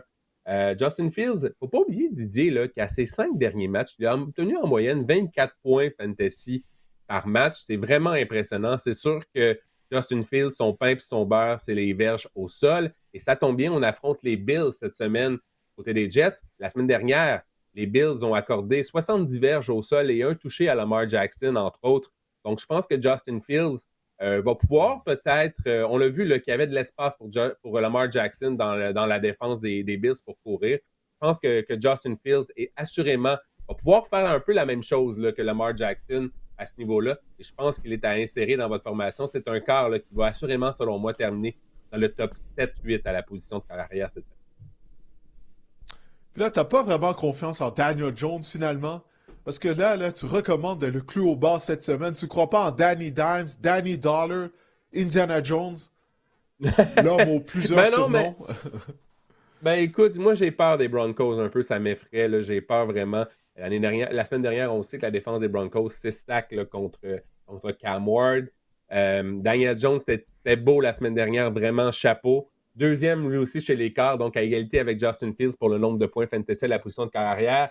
Mais comme je l'ai dit, là, la défense des Broncos, c'est une autre bête. Puis je pense que Daniel Jones va peut-être être moins efficace. J'ai peur vraiment. Daniel Jones, si vous avez une meilleure option là, sur votre banc à insérer à la position de carrière, ben faites-le parce que justement, est-ce qu'elle est si effrayante que ça, la défense des Broncos au niveau fantasy pour un... Mais ma réponse pour moi, c'est oui. J'ai peur, Didier, pour Daniel Jones cette semaine. Non, il n'y a pas de chance à prendre pour le fantasy football. Je suis d'accord avec toi. Maintenant, en position de porteur de ballon, tu as mentionné le nom de Travis Etienne. Écoute, ça fait près de 2 ans que toi et moi, on est vraiment déçus des performances de Travis Etienne, mais là, tu lui ferais confiance pour cette semaine. En plus, on a échangé Tank Bixby. Ça me dit quoi? Ça me dit qu'il Oui. aura toutes les opportunités ou davantage d'opportunités dans le champ arrière des Jaguars de Jacksonville, même dans le jeu de passe. Si vous voulez mon avis, la semaine dernière, 16 courses, 143 verges. Donc, le volume était là pour Travis Etienne, portant le ballon numéro 6 lors de la semaine numéro 1. C'était assez impressionnant. Et lors de la semaine numéro 2, on affronte les Bengals de Cincinnati. Les Bengals, ça n'a pas été si... ça n'a pas été si difficile. T'sais, on a quand même connu. Ça n'a pas été si pire que ça, disons, contre les Browns au sol. On a quand même limité les gains des Browns au sol. Dylan Sampson a connu un fort match. C'était plus par la passe là, du côté des Browns de Cleveland. Mais par contre, moi, j'ai en mémoire un match préparatoire que j'ai regardé où Bill, justement, et Eckler et toute la ribambelle et Rodriguez avaient vraiment malmené le front défensif au sol là, des Bengals. Puis je pense que Travis Etienne, au volume, et il ne faut pas oublier que c'est peut-être juste un match côté des Bengals. Je suis vraiment confiant en Travis Etienne cette semaine. À ne pas oublier peut-être à mettre sur votre banc Bishop Tootin. Je pense qu'on l'adore du côté des Jaguars de Jacksonville. Donc, il devient de facto le numéro 2 dans cette attaque-là à la position de porteur de ballon. Donc, Travis Etienne, oui. Bishop Tootin à aller chercher sur votre fil de joueur autonome, c'est les Maintenant, on a parlé d'Isaiah Pacheco, de Kareem Hunt, qui semble lent. En tout cas, il semblait lent la semaine dernière contre les Chargers. Et puis, tu ne crois pas que ça vaut la peine d'insérer Pacheco dans notre formation partante cette semaine?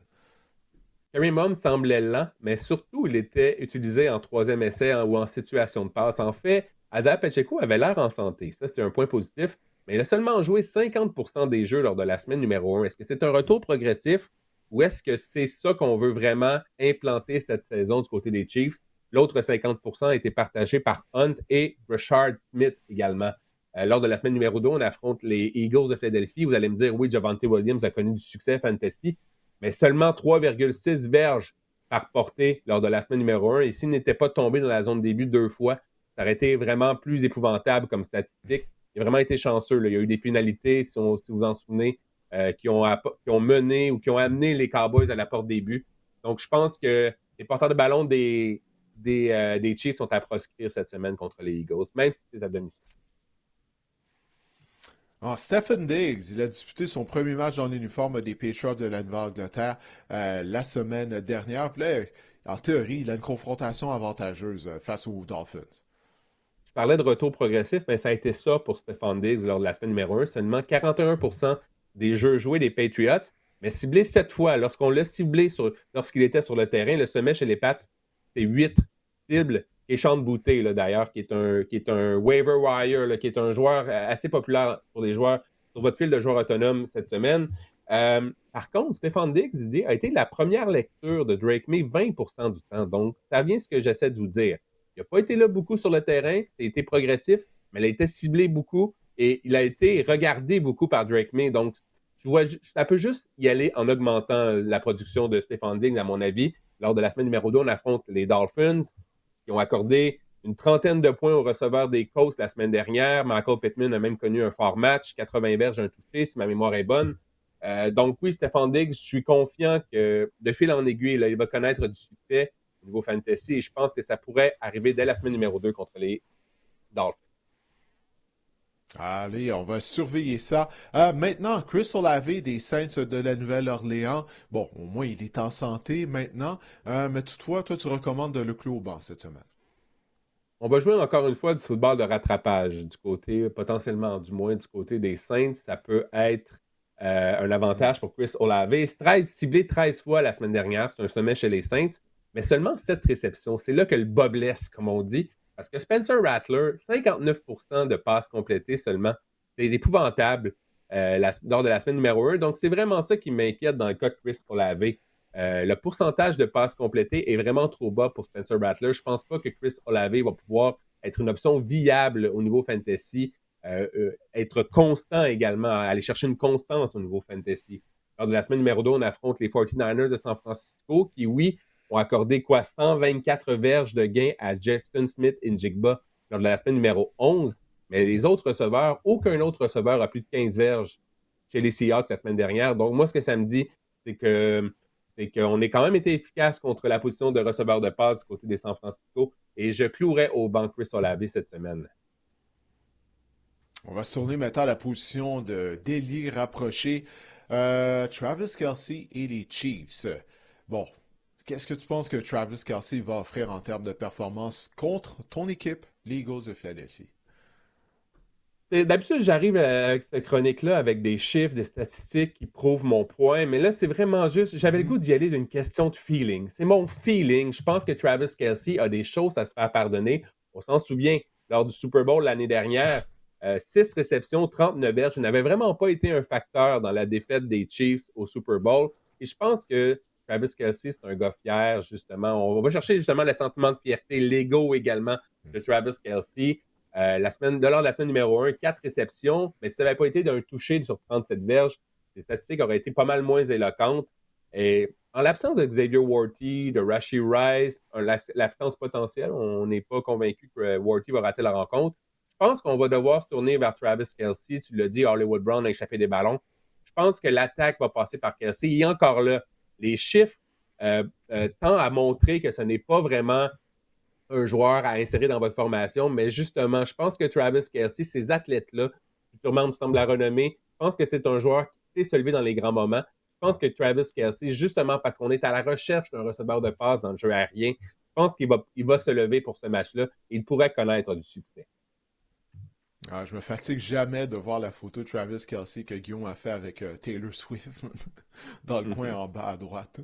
Maintenant, oui, on va terminer avec Tyler Warren, ailier rapproché recrue des Colts d'Indianapolis, qui a démontré quand même de belles choses la semaine dernière.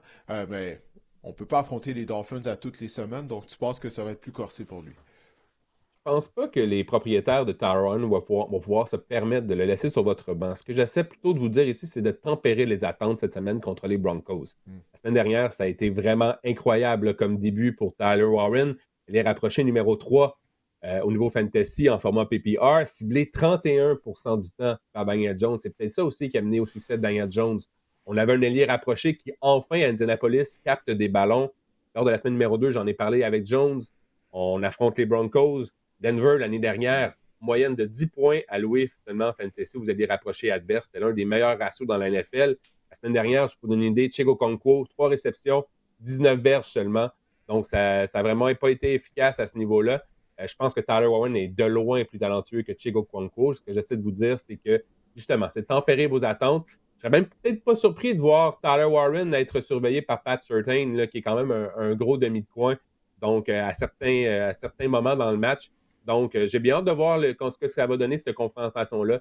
Mais justement, je ne pense pas que Tyler Warren, ça va être une performance aussi éclatante que la semaine dernière. Si vous avez des meilleures options, je vous dirais, des gars comme peut-être, je ne sais pas moi, Tucker Kraft ou des gars comme ça, mais je pense que Njoku va revenir. On n'a pas parlé d'Harold Fanning également, là, qui a connu vraiment une grande éclosion. Oui. Le lire rapproché des Browns également. Oui, exemple, qu'on semble oublier, qui a connu vraiment une saison universitaire l'année dernière exceptionnelle, mais qui jouait à Bowling Green. Là. C'est peut-être ça qui a fait diminuer son rang de sélection au repêchage. Mais oui, Tyler Warren, tempérez vos attentes pour cette semaine. C'est le message que je veux envoyer ici à ses propriétaires. Ouais, je vais être une seule personne dans toute la province du Québec qui est déjà allée à Bowling Green. Ça avait été la première visite que j'avais eue. C'est la première équipe qui m'avait offert une visite à l'époque. Ouais, Bowling Green. Dans l'État de l'Ohio, ça? Oui, dans l'État de... En fait, ce sont les rivaux naturels des Rockets de l'Université de Toledo où j'ai fini par aller. Mais c'est ça, ouais, des beaux uniformes. Donc, tu as affronté Bowling Green. Comme les Browns. Oui. Mais juste avec des uniformes, je n'ai rien à savoir d'aller jouer là. En plus, ils étaient mauvais. Écoute, je pense qu'ils avaient gagné un match la saison précédente. J'étais comme, non, je peux pas être associé. Je me voyais pas porter cet uniforme-là. D'abord et avant tout, juste l'uniforme, là, c'est tellement laid, je trouvais. Mais ouais, ça pour dire, ouais, Fannin, il était très intéressant. Il y a un rôle pour lui au sein de l'attaque des Browns. Puis Joe Flacco, clairement, il avait confiance en lui. Alors, il peut être une bonne option là, si jamais il est disponible au niveau du waiver wire également. Là, un gros bonhomme en plus. Oui, non, c'est ça, exactement. Oui, il est imposant. Il n'est pas très grand, par contre. Mais, écoute, il a été très gros dans le sens. comme tu l'as dit, dans les rangs universitaires. Oui, il est trapu, exact. Exact. Mais c'est ça, il était très productif l'année dernière à Bowling Green. Puis, il a trouvé une façon d'être productif face à la défense des Bengals. Parce que j'ai hâte, c'en est un autre. Je sais, là, je me répète, j'ai dit ça à propos de plusieurs jeunes joueurs. J'ai hâte de voir la suite des choses, mais c'est réellement ça, là. C'est vraiment prometteur. Il y a eu des débuts prometteurs. C'est ce qu'on va dire. Ben écoute, Marc-André, hey, on a fait le tour pour cet épisode du podcast. On a fait long premier aussi. épisode de la saison. Ouais, on a fait long, ouais. On va devoir faire ça plus court lors de la semaine prochaine. Ben écoute, on va s'ajuster en cours de route, comme les équipes. C'est un point de départ. Exact. C'était notre premier épisode à la suite de match, après la première semaine d'activité. Comme les équipes de la NFL, on va apporter des ajustements ici et là. Mais je pense qu'on a gagné. On a gagné notre première semaine. C'est ce qui compte, Marc-André. On n'est pas les Dolphins. Nous ne sommes pas les Panthers de la Caroline. On est organisé au moins. On sait où on s'en va, nous autres. Effectivement. Allez, on arrête ça avant de faire 3 heures. Ouais, c'est ça. OK, allez, ciao, bye. Alors, on vous remercie d'avoir regardé, écouté le podcast et on vous reparle la semaine prochaine. Portez-vous bien.